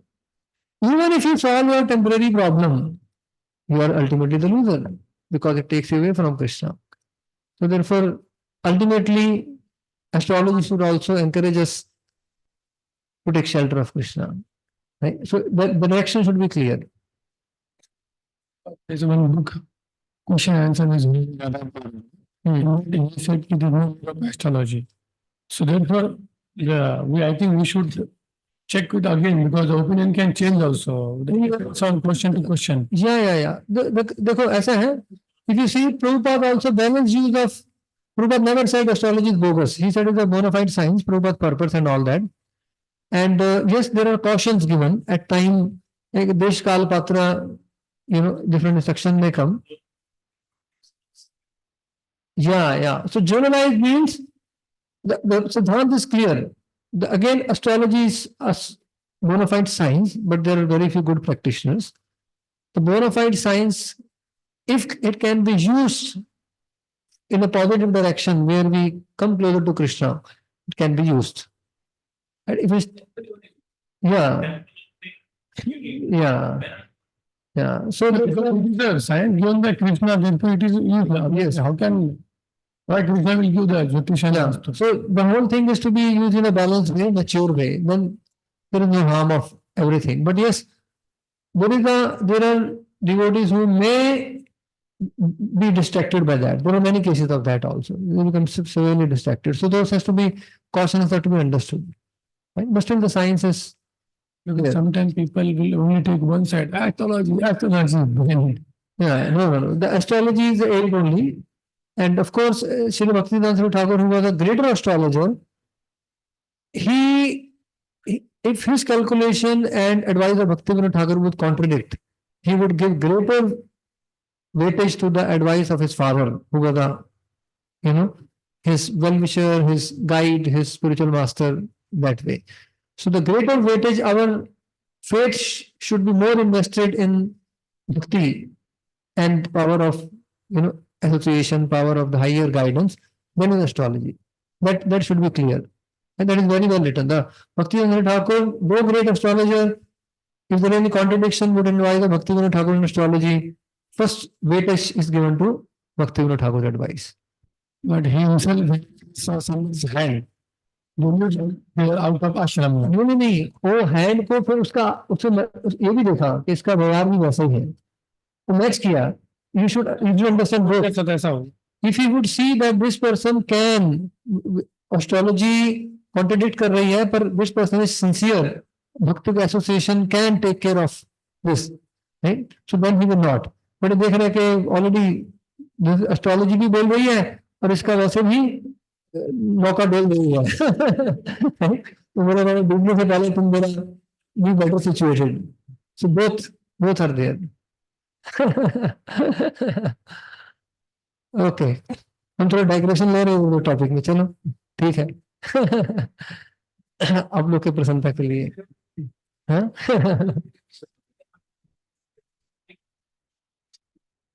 अतिशयोक्ति used in this verse. अतिशयोक्ति is emphasis.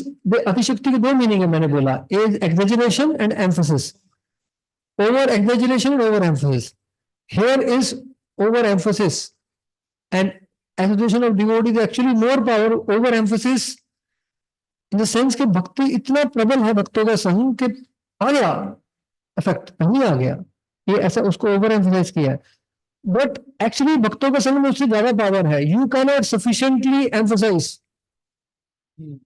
ऐसा meaning over emphasis है, literal meaning. But you can not over emphasize the power of devotees. Is so powerful, the more we glorify it, the still less it is. That is bhakti.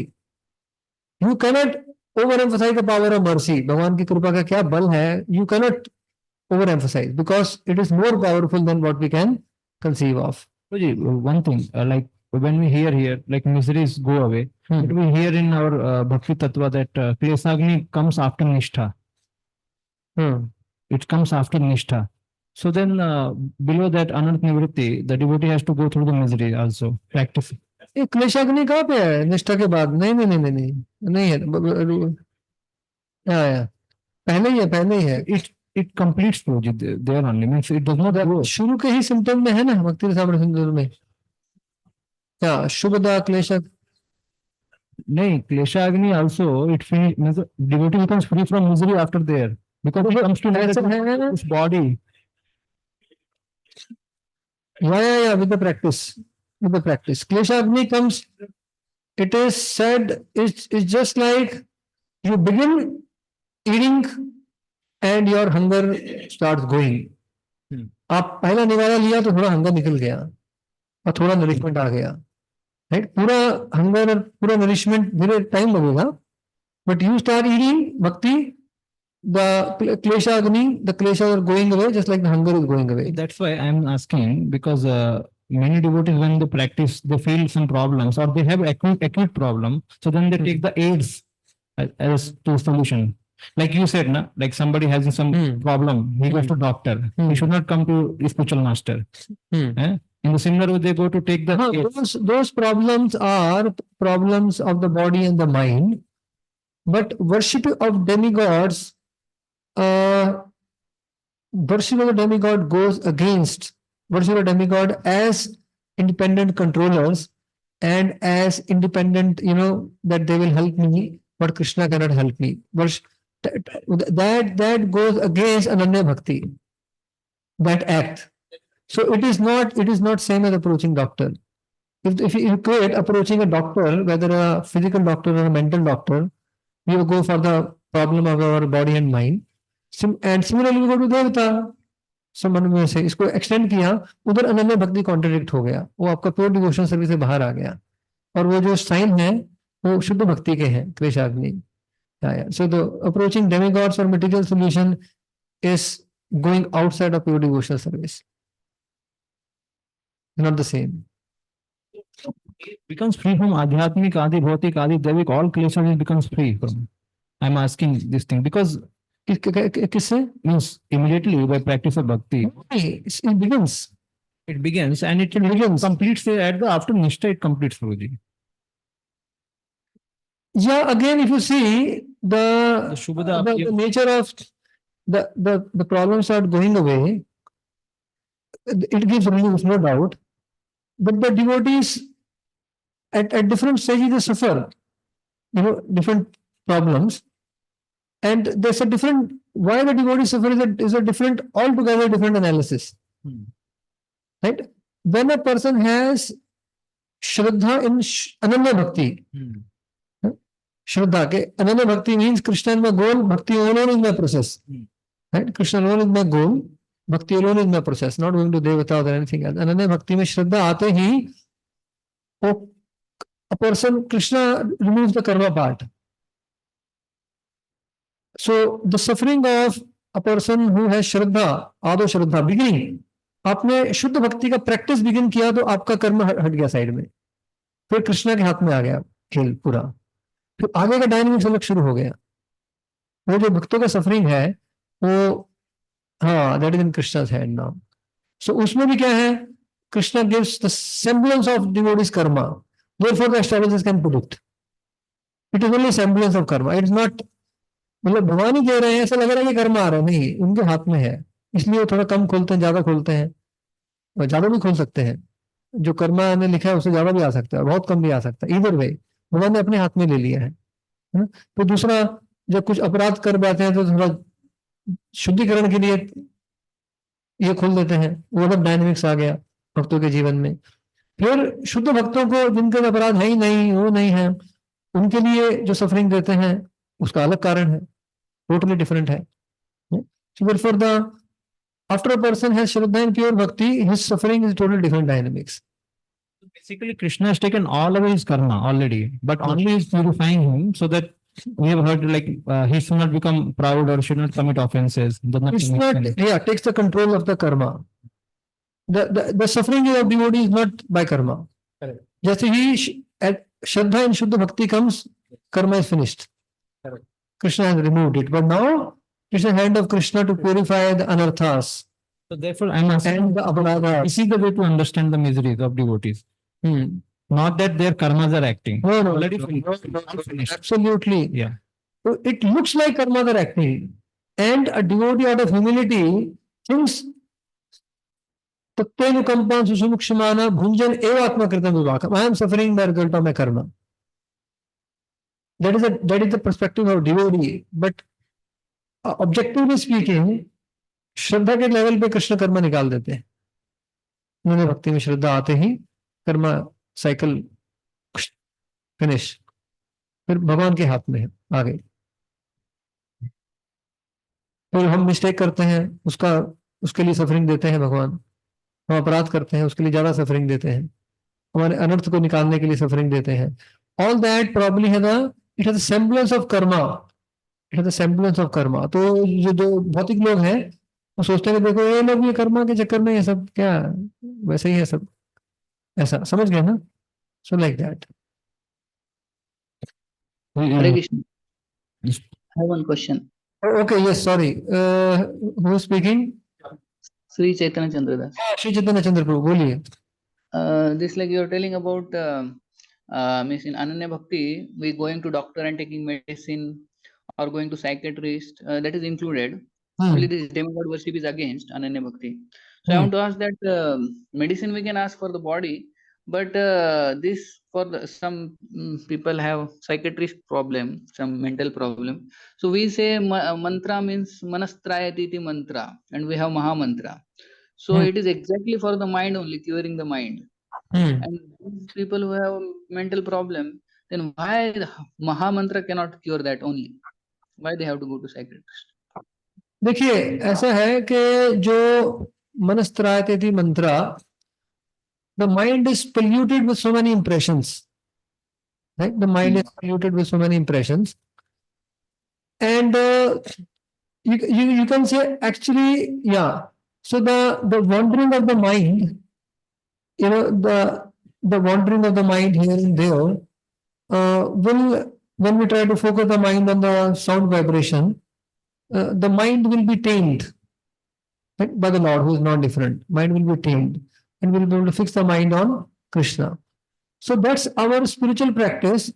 And what we are talking of is the unsteady mind, right? The flickering mind will gradually be tamed by the power of the Lord and fixed on the spiritual practice. Now the mind that now the problem is the modern lifestyle, the problem of the mind which has occurred due to, you know, due to being over agitated, due to many, you know, bad impressions, this and that, you know, upbringing is wrong and all that. So there are many things which immediately, you know, should be addressed because that is coming in the way of a person engaging the mind also in positively in Krishna. Oh, अब समझ रहे हैं ना, एक this is one thing is mind's the problem of the mind which is inherent in general. Krishna talks about the problem of the mind which is inherent, right? So mind is flickering, obstinate, stubborn, chanchalam himana Krishna paramathi balvadrinam. That is one thing. But the mind has been further degraded. You know, there are due to certain reasons, you know, unhealthy lifestyle, unhealthy upbringing, all those things. You see? So this body is in general full of miseries. पर अभी हमने कुछ गलत खाया और ये हो गया, पेट खराब हुआ. That is in the immediate sense, you know, by our wrong decisions, by certain things. That is intelligent ways to address at that level and bring it to the normal level. Although the normal level is also unhealthy, sick level only, but it's an abnormal sickness, you can say. One is a normal sickness of the mind, other is the abnormal sickness of the mind. So people are abnormally sick, people minds are. Mind is a problem for everyone, but that's a normal. So I would say abnormally sick mind should be brought to normal level by the help of, you know, some psychiatric advice and all that. Does that answer your question? Yes, bro. Thank you. Okay. In this connection, is it that the person not able to focus, then he has to go, but he will manage. if yeah, I mean, if that person is not having any undue, difficulties, is able to have a normal mind. अभी wondering, flickering, ये वो सब तो है ही सबके लिए, उतना तो सबके लिए है. But abnormally healthy minds are also there. Some kind of very terrifying dreams are coming again and again. कुछ पहले से ऐसा कुछ, there are certain things, certain pinpricks, certain thorns stuck in the mind. So probably they can be removed by psychotherapy advice, and some healing can take place. That's beneficial sometimes. My question is, so like sometimes devotees advise that last incarnations forms which also help in conquering different problems. Yes, that is not violating the chastity. Devotees, when if you pray to Krishna, a form of Krishna, to give you good health to serve better, then it's fine. If as long as our motivation is service and we are approaching Krishna only, or expansion of Krishna. Right? You recite Narasimha Kavach, you recite Narayan Kavach, right, for your physical protection, so that you can serve with that desire to serve. That's not violation of chastity. That's not that's you're still executing Ananya Bhakti. Like one case, like recently, one person was connected to do this in this party. So he took up bhakti practicing different Bhagavati. But he's got some health problem, which is like, walking with difficulty. Okay, I have to go into quiz study a little later. Sometimes we can discuss. When he suggested to go to like nursing to specific program, let me just practice Shuddha Bhakti. I don't want to take anything else. So individual decision. Individual decision. That's not a. If one goes to do this one extra chanting of Narasimha mantra and Narasimha puja, we are still executing bhakti only. We're not going outside of the purview. So no harm in doing that, but someone feels not required. Fine. Individual decision. We respect. Right? Okay, so Radha Kunj Bihari has a question, but now I will take the questions after completion of chapters. So all question for the time being in car park, as we call car park, or question park, till 1:45. So at 1:45 I will complete the class, then question answer session will be optional. Okay?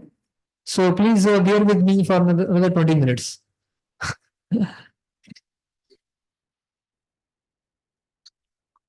Okay, because we need to complete this chapter. Not many verses. Actually, the next continues with the fine. At least let's complete the chapter. Okay. So yes, so this was described that how can one be freed from samsara?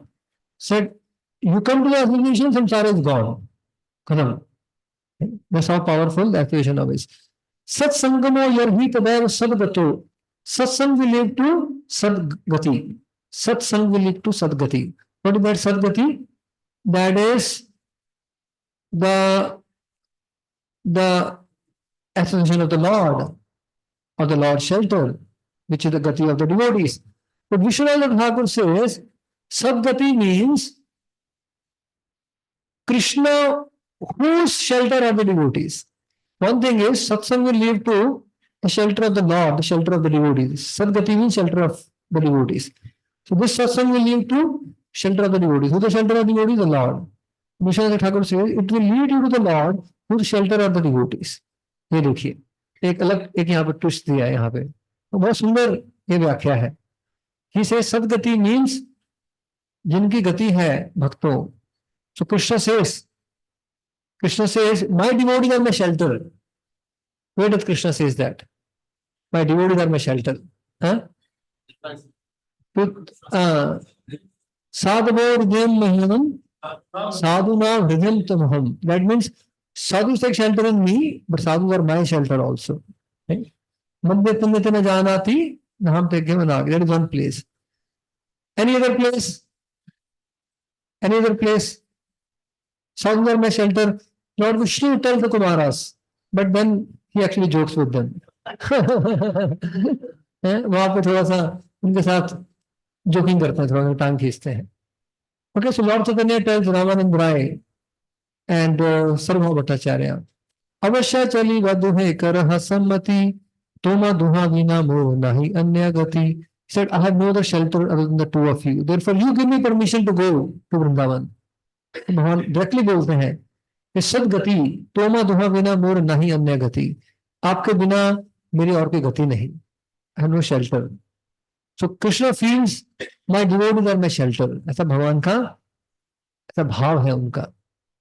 He feels the devotees are his shelter. So therefore, when you come to satsang, you automatically get Krishna's shelter because Krishna is there.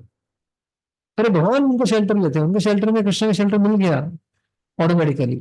ऐसा विश्वनाथ ठाकुर यहाँ पे दृष्टांत देते हैं. Okay, so in this way samsara will be seized by the shelter of the devotees, which will automatically award the shelter of Krishna. Or Krishna will, because Krishna resides there, you are in devotee shelter, you already automatically have Krishna that way. You go to text 54. Mamme mamanugraha ishate krito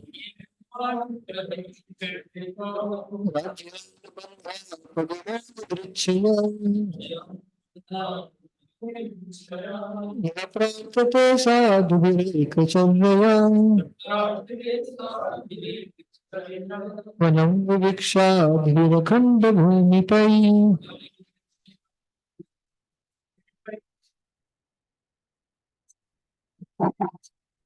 My Lord, I think you have shown me mercy, since my attachment to my kingdom has spontaneously ceased. Such freedom is prayed for by saintly rulers of vast empires who desire to enter the forest for life of solitude. So then सत्संग will lead to सदगति. कृष्ण में से कोई क्या उदाहरण है ऐसा? मतलब मैं सामने खड़ा हूं आपके, by the association of saintly people like Garg Rishi, today I have received your mercy. And what is the sign that you received my mercy? आपका अनुग्रह, I have become detached from my kingdom. Okay? So therefore it's a sign of when we, again in bhakti, to receive bhakti is Krishna's real mercy, and then bhakti automatically produces vairagya, automatically. So therefore I have become detached from all my kingdom. My attachment to kingdom has ceased. And this kind of detachment is prayed for by saintly persons. Yeah. Text 55. नाकामयन्यं तव पादसेवनान् किञ्चन प्रार्थ्यतमाद्वरं विभो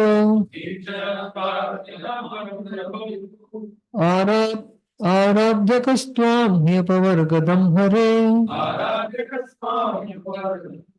Puneet आर्यो आत्मबन्धनम्.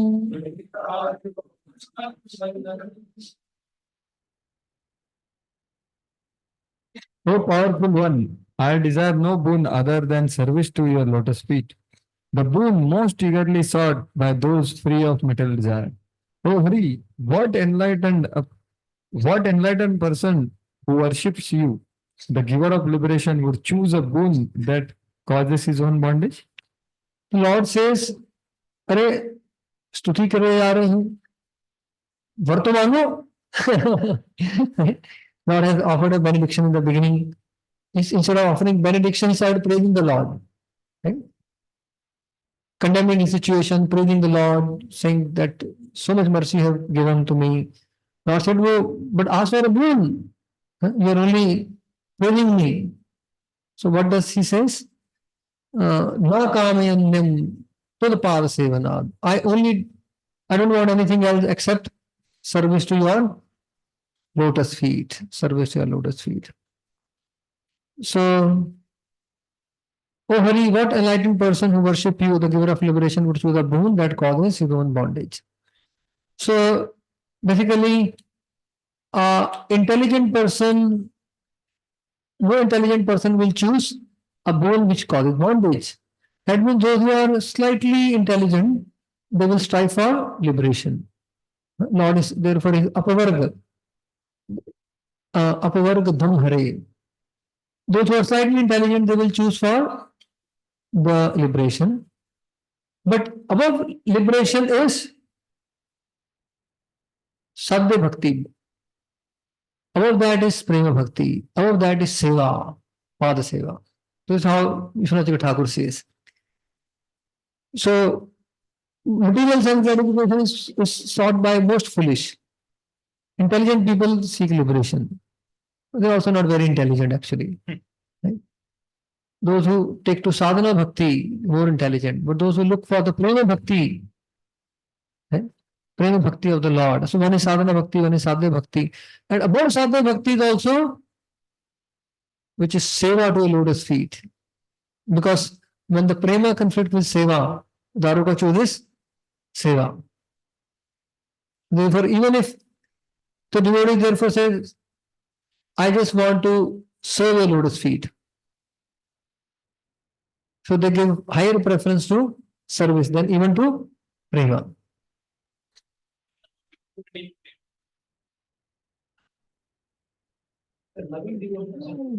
Yeah, we say, yes, actually, seva is done with prema. But still, a devotee, he prefers service, even if he doesn't sometimes feel like ecstatic symptom and all that. Here, prema would also mean. But yes, in one sense, seva and prema are very close. They're very close. But still, it is shown that service is higher than prema. Vishwanath Thakur described. Seva is even higher than prema. So I have to interject one question. Oh, That question. say, Actually, I've used, related to this only. yeah. That your lotus feet, now that service to your lotus feet, what is?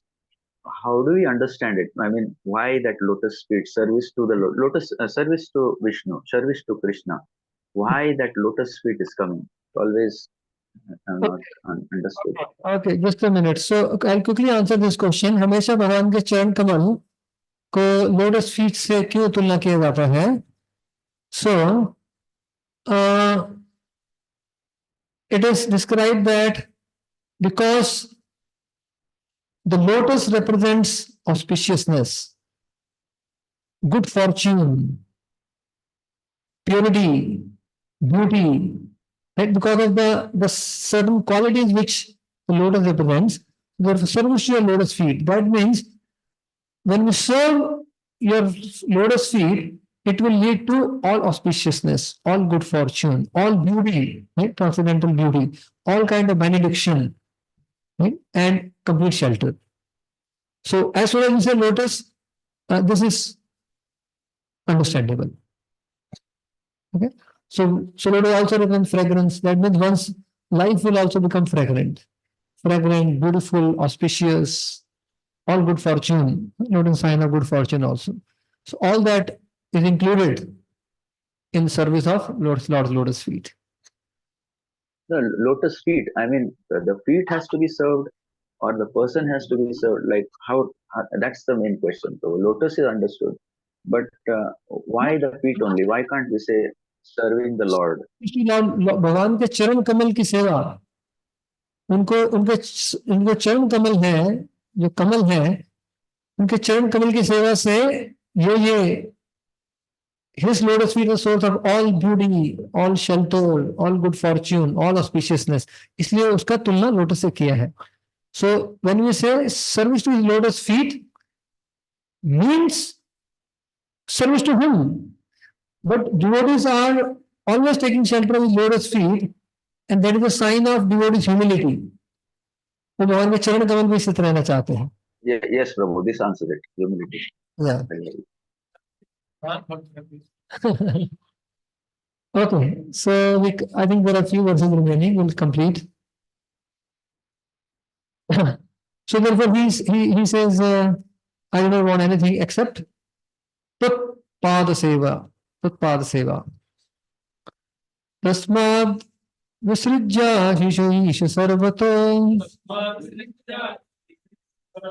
रजस्तम सत्त्वगुणा निबन्धनः निरञ्जनं निर्गुणमद्वयं परम्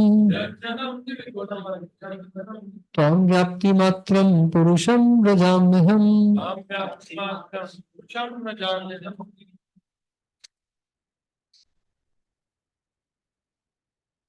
Therefore, O Lord, having put aside all objects of material desire, which are bound to the modes of passion, ignorance, and goodness, I am approaching you, the Supreme Personality of Godhead, for shelter. You are not covered by mundane designation, rather, you are the Supreme Absolute Truth, full in pure knowledge and transcendental to material modes. So, yeah, so continuing the same thing that I do not want anything which is bound, which will bound me to the three modes. So he asks for Tatpad Seva and then he says, no, I only want your shelter. Right? O Supreme Person. He addresses the Lord as Supreme Person. So, Vishwanath Thakur says, very beautifully describe the meaning of these words, Niranjanam, Nirgunam, Advayam. So, the Lord tells Muchukunda that you are calling me a Supreme Person. Right? But some people say my form as a person is Brahman covered by Maya. You see me as a person, but this is Brahman covered by Maya. Muchukunda says, no, your form is Niranjanam. Your form is Niranjanam. That means it has no material covering. Krishna said, yes, I have no material covering, but this present body is made up of gunas. That's what people say. Brahman is Niranjanam. This present body is made with gunas. So what is saying? Nirgunam. There is no gunas and Advayasya. Advayasya means you are not different from your body. There is no such distinction. There is no question of you covered me. Maya, Advayasya. Nirgunam and Advayasya. Okay, then what is the true nature of my body? Vyapti matram. You are made up of pure knowledge. Okay, so this is what is these words describe in the conversation form. The last verse of the prayers. Chiramiha Vrijina Chiramiha Vrijina Tasatap. No, this is a different meter looks like now. Yeah, someone recite. Take the microphone. Chiram iha vijnatas tapasyamo tapai avitrishya sad amrito labdha santi kathanche sharanada samapaitas padam बीच में पड़ेगा इसमें बीच में pause होना पड़ेगा recite कीजिए थोड़ा ठीक से मीटर में हाँ कीजिए Chiramiha vrijinartastapyamano avritrishashadamrito labdha shanti kathanchit sharanadanu samupetastvataptatpadam japparatman abhayamritam ashokam pahima pannam isha. Okay, so read the translation. For so long I have been pained by troubles in this world and have been burning with lamentation. My 6 enemies are never satiated, and I can find no peace. Therefore, O giver of shelter, O supreme soul, please protect me. O Lord, in the midst of danger, I have by good fortune approached your lotus feet, which are the truth, and which thus make one fearless and free of sorrow. Okay, the Lord says, but you've been fighting for so long time. I want you to enjoy the material world for some time. Then I'll give you service on a lotus feet. थोड़ा आप, relax, comfortable, enjoy करो यहाँ पे. बाद में मेरा चरण सेवा भी मिलेगा. So no, actually, he said no. There is no situation here. I cannot find any peace. Material world, even things, material world being I can enjoy, and that itself is a misunderstanding. That's itself is an illusion. One says, I have enough, I have seen this material world enough. I know the truth now. Right? There is nothing worth living for in this material world. Therefore, I only want your shelter. So even though Krishna offers him material enjoyment, material benediction, he only chooses, I only want the shelter of a lotus feet, Tat Pada Seva, right? Tat Sharana. So that completes the prayer of Muchukunda. And I want you to pay attention for next 2 minutes and see that how these prayers have such a beautiful flow. There's a flow of thought, right? And if you can see the flow of thought, your appreciation and your relishment of prayer will increase. So, first 2 verses, Muchukunda condemns. He condemns those who are materially attached, who takes the misery to be happiness, who wastes the human form of life. Right? And he describes them as animals fallen into the well. So he condemns. And then he says, I am that. Who are you condemning? I am that person. Right? I have been intoxicated with opulence. And then he describes what is the nature of this intoxication. I consider myself a great king. I was roaming around. He describes the activities performed in that intoxication. But then he says, although I was intoxicated, you are never. I was Pramatta mad. But you are always alert. Krishna is always alert. In the form of time, you will come and remove the intoxication of everyone. Right? You strike right on the time. Right?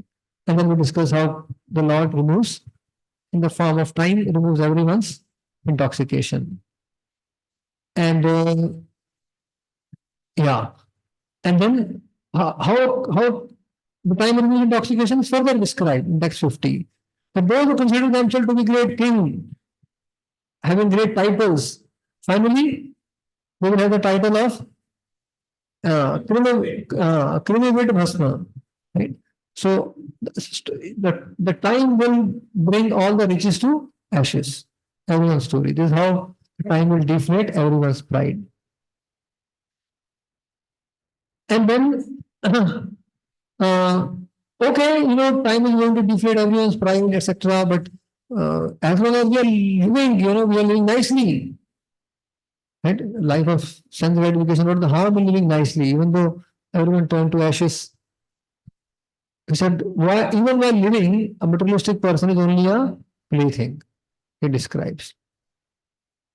Because he attached to sense gratification, he is only a toy animal. Okay, but there are those who give up sense gratification and perform austerities for attaining of Sarga. They are also foolish. They are also bound up in samsara. Oh, then how to overcome samsara? Association of devotees alone will help us overcome samsara, and that satsang will lead to sadgati, right? Mercy of the Lord, association of the Lord. And then an example of that, I am the example. By the mercy of Garga Rishi, today I have your mercy and I have become detached. Okay, so now you have Lord's mercy, ask for a benediction. I only want service of a lotus feet, shelter of a lotus feet. Everything else is meaningless. That is the prayer of Muchukunda. So you can just, you connect all the dots nicely, you see such a beautiful flow of thought. All prayers are connected with each other. So a very beautiful flow. So when we see and study like this, we'll be able to appreciate the prayer even more. Right? So taste in Bhagavatam means taste in Bhagavatam prayers. When you look forward to study prayers, wow, again prayers. Each prayer is very unique, very beautiful. Ahead of you are a Kala and once you finish with the attachment, what is the next one in sequence? कौन सा verse? No. You are saying, na? Like, I am a Pramatta, you are not. You are always merciful, alert. You will remove all intoxication, all pride. All the so-called kings who consider themselves to be great king, he will only be created bhasma. Time removes all the pride.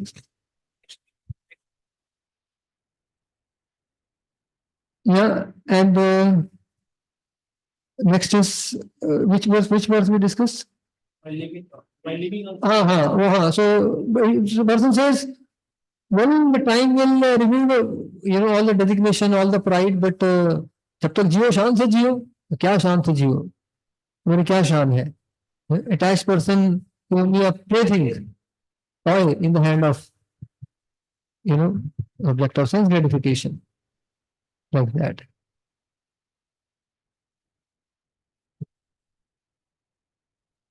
Okay, fine. So just complete the last few verses now.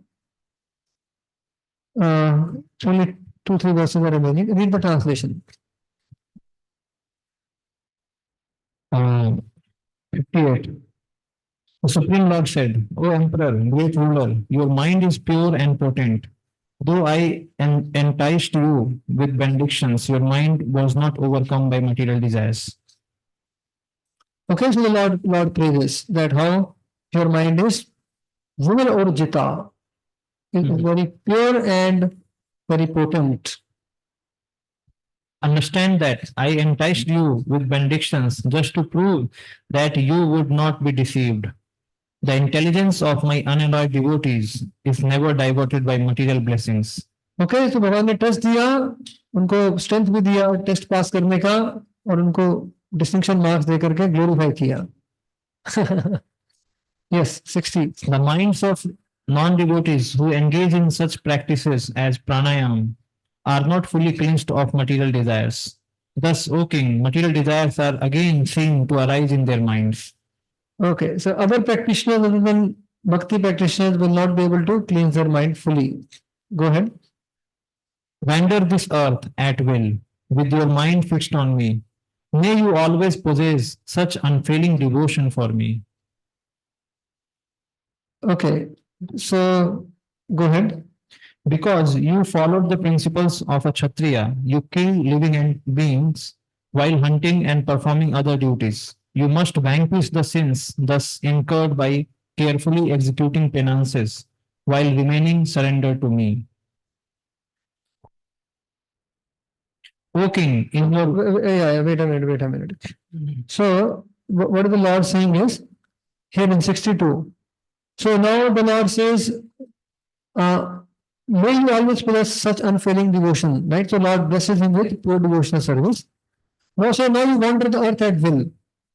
Now says, no, I don't want to be separated from you. भगवान मैंने आपको शुद्ध भक्ति दिया, अभी जाओ जहाँ जाना है. No, I want your association. I cannot give up your association. तो अभी क्या करते हैं भगवान? उसको एक बहाना बना के दूर करते हैं अपने से. So Krishna doesn't want to be him to be in his physical association. So therefore he has to make up something. He doesn't want to give association, but don't ask me to go away anywhere.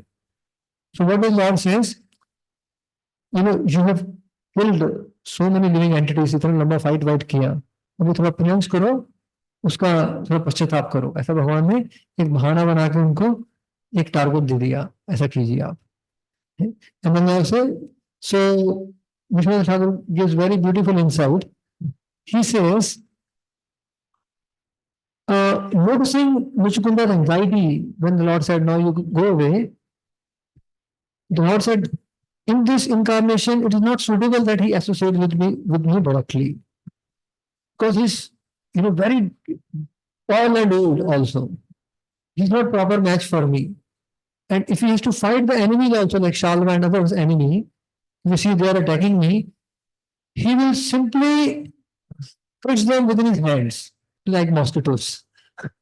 He's so strong and so stout, from, that he will simply catch the enemy like mosquito, there no match to him. So therefore, he is not a proper compatible match. Yeah, he is not fit to associate me. Incompatibility in this pastime. So Avatar Pr, I am performing human like pastime, but it's superhuman. So therefore, he is not a good fit in my human like pastime. The rasa will be diluted. Therefore, Krishna said, I have to speak something false.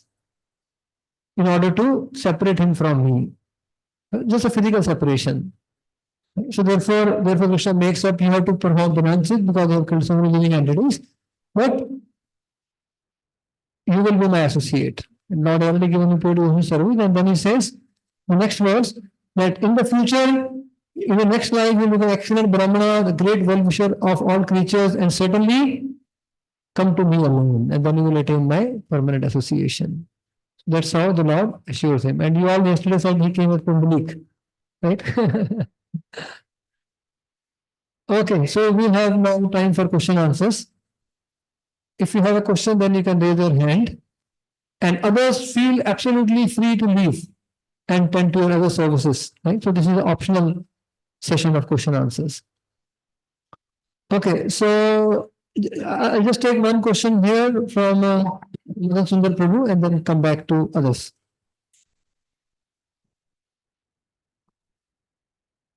Two things about the story. Yeah. Why did Krishna, in the first place, give his darshan to Muchukunda? Okay. Is it something that he had performed bhakti in the past? We know in the past time that he expressed the desire that he wanted to. And second thing, when we look into this, in the 11th chapter of Bhagavad Gita, at the end of 11th chapter of Bhagavad Gita, Krishna actually, while Arjuna expressed that I would like to see a Chaturbhuj form, and there Krishna concludes with, my 200 form is the rarest of all. So did Krishna showed him Muchukunda his 200 form ever, or was this everything happening in 400 form? It looks like it was happening all in 400 form. मुचुकुंदा का description जरा एक बार दोबारा पढ़िए. The form seen by Muchukunda. 400. 400 form में है. Yeah. Okay. 400. It's a 400 form only. Okay. The Lord came because, showed 400 form to Kalivan. Same form. Showing 400 form to Kalivan makes all the sense. But to Muchukunda showed 400 form. So now there is a question that comes. So first of all, why did Krishna show himself to Muchukunda? And if it was for what reason? And then why didn't he show his 200 form, which is the rarest of all? Okay. So, first of all, Muchukunda surely has rendered bhakti and he had a desire to see the Lord. But it seems from here, because the Lord is showing 400 form, that he is more attracted toward Vishnu form of the Lord, Vasudeva form of the Lord. Right? So he has inclination towards that form, and therefore, for his pleasure, the Lord showed that form. The Lord reciprocates as per the particular sentiment of a devotee. So, though 200 form of Krishna is superior, but though Lord Chaitanya tells Murari Gupta, Krishna's rasa is superior, but for him, he is fixed on Lord Ram. For him, Lord Ram form is superior because of that particular bhav. Therefore, all bhavas are in one sense perfect and complete, but there are transcendental gradations too. So therefore, the form he saw is the form which he desired, right? As per his. An interesting thing when this whole pastime ends, Krishna tells, so well, you will take a birth. You had been a Kshatriya, perform your penance. Now he says, you have to take birth as a Brahmana, or you will become an excellent Brahmana. I'm just curious about it. He can take birth in any Varna, regardless of being a devotee. But they are the Lord, as I said, it can be anyone, but here the Lord is only, उनको थोड़ा छल कर रहे हैं यहाँ पे, उनको separate करना है आपको physically. So therefore, you now perform penances, then be a well-wisher, best birth, Brahmana. So nothing like the Brahmanas, as we say, Namo Brahmana Devaya, very dear to Lord, not because of some kind of indication that. Well, Brahmana has two understanding. One is the Varnashrama Brahmana, other the devotee Brahmana. So Vaishnava Brahmana is a Vaishnava only. So Brahmana will refer to both. So Vaishnava Brahmana would be good understanding. Yeah, Vaishnava Brahmana. Yeah, here Vaishnava Brahmana is the right understanding. Yes, thank you. Huh? 200 form. Vittal Dev, Dwarkadish. Yeah. Okay, so Radha Kunj Bihari Prabhu has a question. Sorry to keep very short. Yes. Very short and technical question. Normally, jnana means we have seen is material and spiritual. It's very clear. And Vidya, as explained in 13:18 to 13:8 to 12, is spiritual only. So, is this the right understanding that jnana is material and spiritual? You can see it both ways, and vidya is only spiritual because 13, 8 to 12 is all spiritual there. So Vigyan, Gita. Vigyan, you're talking about the word Vigyan? Vidya, Vidya, Vidya. Vidya. Vidya. In Gita, Vidya. chapter 13, 8 to 12, Huh. The definition of Vidya is given as all spiritual, nothing material there. And so, is it that? I got the question. Yeah. You're talking about what Vidya. Is the Vidya only spiritual or is the material and spiritual? Well, I would say this, in the Sanskrit, the fixed meaning is not ascribed to any word. It can be applied. The different meanings in the context, the meaning of the word, the meaning of the text changes in the context. Okay, so therefore, the Vidya or Vilase, Dhanu Deshe Deshe, what is that Vidya? The Jad Vidya can also be referred to Vidya. The Vidya that gives liberation, which is in the mode of goodness, can also be referred to as Vidya. And the transcendental knowledge can also be referred to as Vidya at times. So therefore, the fixed meaning is not ascribed to a word. With the context, the meaning of the text changes. So the meaning of the text has to be understood in the particular text. How this word is being applied. What is the meaning here? Is the Jad Vidya or the Vidya in the mode of goodness, or Vidya which is above the three modes? Okay? So it could be any of the three. But for Vidya, there is clearly avidya, which clearly says Vidya is Vidya and avidya is avidya. That is one thing. And is Jnana and Vidya the same? Is it the same? Both are the same. We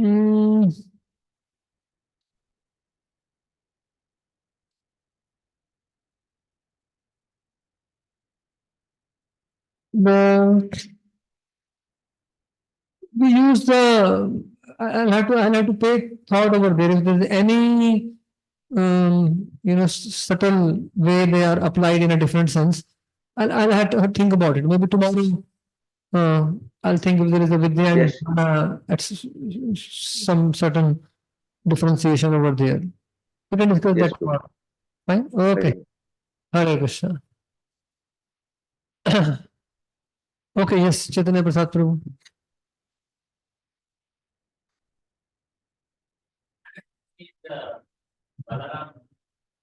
Pulls Revati down and he accepts her in his Leela. Right. Why Krishna could not do it with respect to Muchukam? Yeah, it's if he wants to, he can. But Lord has some other plan for him. Huh? Yeah, also 400 form. He's more attached to the 400 form, and Krishna's pastime are in the 200 form as of now. So overall, it will not be suitable. One reason is given, there will be multiple reasons. So whatever the Lord decides, that is best for us. Like he told the gopis to go away from Ras dance. The gopis did not go away. He's pleased. He told the Brahman Bhakti, you go away, and you must go away, and they went away. Both are glorious. So what is suitable for one, what is not suitable for other depends upon one's situation, on what is conducive to Lord's pastime, and so on and so forth. Yeah, thank you. In the prayers evolution, the effect of the prayer, it took us to a point where he told, by the satsanga you got sadgati, which is the you are the shelter of devotees, and by that my bhava pavarga happened, and the further few shlokas they tell about how I became free from the samsara and things like that. So if you see, the focus has been like Lord is kept as the one who the first how samsara is difficult was shown, and how Lord is the ultimate prarthya, kilatma prarthya. And then the effect also was told ultimate shelter. Yeah, the effect of attaining him is also told as the cessation of samsara, like that. If you see in the prayers, though they are very lofty prayers to understand the how do we see them? Are they approaching it for moksha like that? I don't understand. In the sense, are they seeking the Lord as the one who awards, liberation? Is it like, are we to see like that? No, he's very clear in this. He says, I don't want anything. I don't want liberation. I only want Tatpad Seva. Only want Tatpad Seva. So it's made very clear. It's quite clear. Oh. Huh? He says a person is liberated when he comes to the essence of devotees. Right? From the samsara, liberation in samsara takes place in the essence of devotees. But in that devotees, essence of devotees one achieves zero. That is much beyond, that attainment is much beyond liberation, achieving Krishna. Or perfection of liberation. Perfection of liberation. So he quickly comes to the perfection of liberation. And for a devotee, liberation means attaining Krishna also. For Gyanis and all that, they mean impersonal liberation. For devotees, liberation means attaining Krishna and attaining bhakti to Krishna. So natural. So muktir hitva anyatha rupam surupena vyavasthita. Is the meaning of liberation for devotees. To be situated in one's natural constitutional position of serving the Lord. Also, thank you, Prabhuji. Also, in the prayers like, if we draw, like, say, comparing to great devotees' prayers. Say Prahalad, at one place he says he fears material existence because he fears the bad association. But he doesn't fear the world, material world, because he's absorbed in singing the glories of the Lord like that. At the same time, here, if you see, he says that I really fear this words he's using. It's to Vrigina, Ati Vrigina, all that. And I want to come back to you. Like so, when we see these moods, they have to be kept specific to those devotees. Is it like that? No. Prabhupada says a devotee should always have a healthy fear of samsara. See, it is like this. I am fearful of samsara when I look at me. I have no strength. I may take a wrong decision. I may be tempted. I am surrounded by this. I am born in the family of demons. Therefore, I am fearful. I am fearful of my shortcomings and my wrong decision making. I may be allured. But when I look towards you, your protection, भगवान की तरफ देखता हूँ, हाँ अभी मेरे को कुछ फियर नहीं है. जब तक आपके चरण कमल में हूँ, कोई फियर नहीं है. लेकिन मैं fearful के छोड़ के ना चला जाऊंगा आपके चरण कमल. And be tempted by the माया. मेरे को आप रखिएगा. तो जब तक हम भगवान के चरण कमल में कोई फियर नहीं है. Right? Vyananda sol manamuru vasanam bhavapni mare. पूरा संसार क्रॉस कर जाएंगे हम तो. तब तक आपके चरण कमल में. So when we look toward Krishna, we are fearless. But when we see our shortcomings, I am very, I am fallible. Krishna is infallible. He will always protect his devotees, no doubt. So no fear. But when I look at bhaktis performed by my own choice also, voluntarily I make the choice. So I may make a wrong choice. I am fearful of that. But fully confident of Krishna. But fearful of making wrong choices, basically. भगवान की तरफ देखते हैं तो fearless, अपनी तरफ देखते हैं तो बाप रे हम कहीं गड़बड़ न करते कुछ. So therefore Prabhupada says healthy fear will lead to fearlessness. Healthy fear means I am fearful of making wrong choices. So therefore because I am fearful, मैं कहीं जाऊंगा नहीं. Means भगवान के चरण को छोड़ के जाऊंगा नहीं. Very alert. Healthy fear means alertness in taking shelter of Krishna, and that means fearlessness. So both are connected. Healthy fear will lead to fearlessness because healthy fear will lead to alertness in taking shelter. Like Prahlad is very confident that he'll remember Lord, and in that sense he can stay here and. हाँ confident है ना full. कौन भगवान के mercy में तो confidence है ही है भक्तों को, लेकिन अपनी तरफ देखते हैं तो हमें बोलिए. Self confidence means confidence in the super self. अपना self confidence तो नीचे ले जाएगा हमको. So that portion which is specific in the prayers, like say a bhava of spreading the glories of Lord or a bhava to render service, that will be specific to the devotees, is it?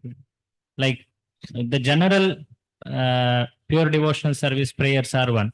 But path seva is common in all. भगवान के चरण कमल का सब भक्त, all devotees want to serve the lotus feet of the Lord. उसमें कुछ वो नहीं है. हाँ, वो आगे कुछ रसा, दस्य, सख्या, वात्सल्य, माधुर्य, that will be different. But dasa is common in all. Chari vida bhakti of the four rasas, dasa is common in all four. So tut path seva is common. Okay. Hare Krishna. You also have a question? The previous Okay, Mother Krishna Vipada a question. So one online, one on site. Yes, Mother Krishna Vipada Devi. Prabhuji, Hare Krishna. Prabhuji, I wanted to ask that we had gone for one yatra and a very long back, very this. So this Muchukunda cave, is it in this Junagadh? There is a mountain called Girnar mountain. There that gufa is. I don't know whether I'm right or wrong. I just want to confirm with you. मैं तो गया नहीं. Girnar mountain मैंने सुना है कि जहाँ से भगवान जंप किए. Yeah. And there is a in Junagadh, because I am from Gujarat. So, I know that Junagadh place, I've visited it once very long back. And there, faintly, that person had said that this is Muchukunda cave, something. Could be. I have not visited. But it's possible. Maybe. Possible. But doesn't have to be near Mathura because that's where he ran. नहीं, भगवान उसमें भगा के लेके गए और कहाँ भगा के लेके गए बोल नहीं सकते. कितना भी दूर लेके जा सकते हैं. तो ज्योग्राफिकल लिमिटेशन नहीं है. Because in even Bhagavad Jarasandh, he was not able to defeat Krishna even after many attacks on Mathura. And that's why then he made that alliance with Apna Yavana, this Kalyavan. And then Jarasandh and this Kalyavan, they were threatening actually this Mathura kingdom. And that is why what Krishna did is that he relocated all these citizens to Dwarka. Yes. And challenged actually Kalyavan. And that is how, Kalyavan came to this gufa, Muchukunda gufa, where on this mountain. This is what I remember, but this is many years back. So I also have no proper knowledge about it. Somehow, so maybe some other devotees have been to can confirm. Huh? Okay. Okay. Anyway, yeah. So maybe tomorrow we can ask some devotees who have more understanding of the proper location of Muchkunda cave. कहाँ पे है? ऐसा है. Yes, sure, Prabhu, sure. Okay. Okay. Hare Krishna. Yes, Prabhu. Just trying to clarify that question, previous question, which asked about the devotee who may, like, I said one devotee got in touch with devotees, like one person. So he didn't want to go for any other puja or nothing. They come out of his health problem, but his health problem is increasing more day by day. Means, like, of course, he's saying that I just have faith in pure bhakti. I don't want to do anything else. But is it that so you just leave it as it is, and you see he may feel more difficulty in future if you don't come out of his health problem. Should we try to give advise them? This is also in pure bhakti only. And if he's going to cause more problem for a bhakti, health problem is going to cause more difficulty in practicing bhakti. It's better you take shelter of Lord in this way also. Is it like how much you should go ahead or stop and leave it to him? What is that like? Well, I cannot say. It depends upon the time, place, circumstances, person involved. We can only philosophically discuss basically that chanting Narayan cover, Narsimha covers, they are perfectly all right. If that person doesn't want to do, it's up to him. And if you are really concerned, in Karma Kanda solution that person has to perform in this bhakti realm, you can even chant Narayan Kavach for him with the sankalp that I want doing for him. And Narsama Kavach also. If the other devotees also, perform the particular worship and so on other devotees' behalf, then also that person is benefited. So like that. Fine. Okay, thank you, Hare Krishna. So we'll officially end the class over here now. Already ended officially. Now finally we'll end the class over here. Thank you, Hare Krishna, for your patience and enthusiasm. Jai Srila Prabhupada ki jai. Nitai Gaur Premanande.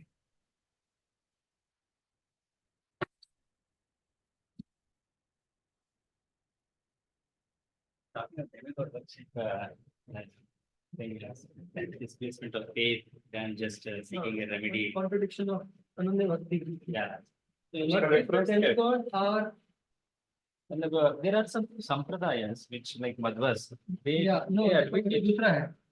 Demigods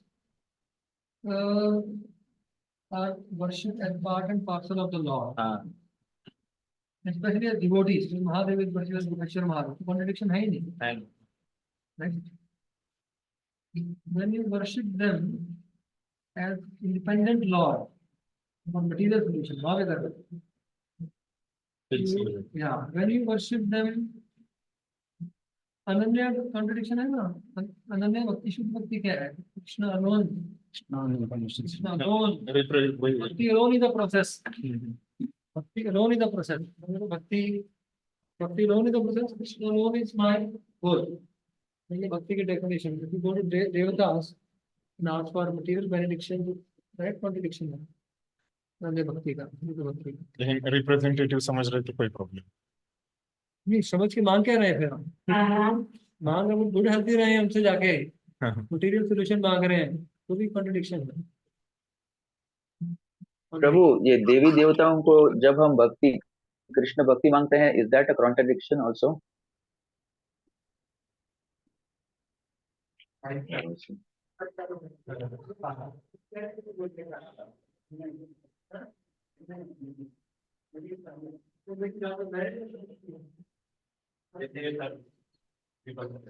क्या क्या बोले अभी?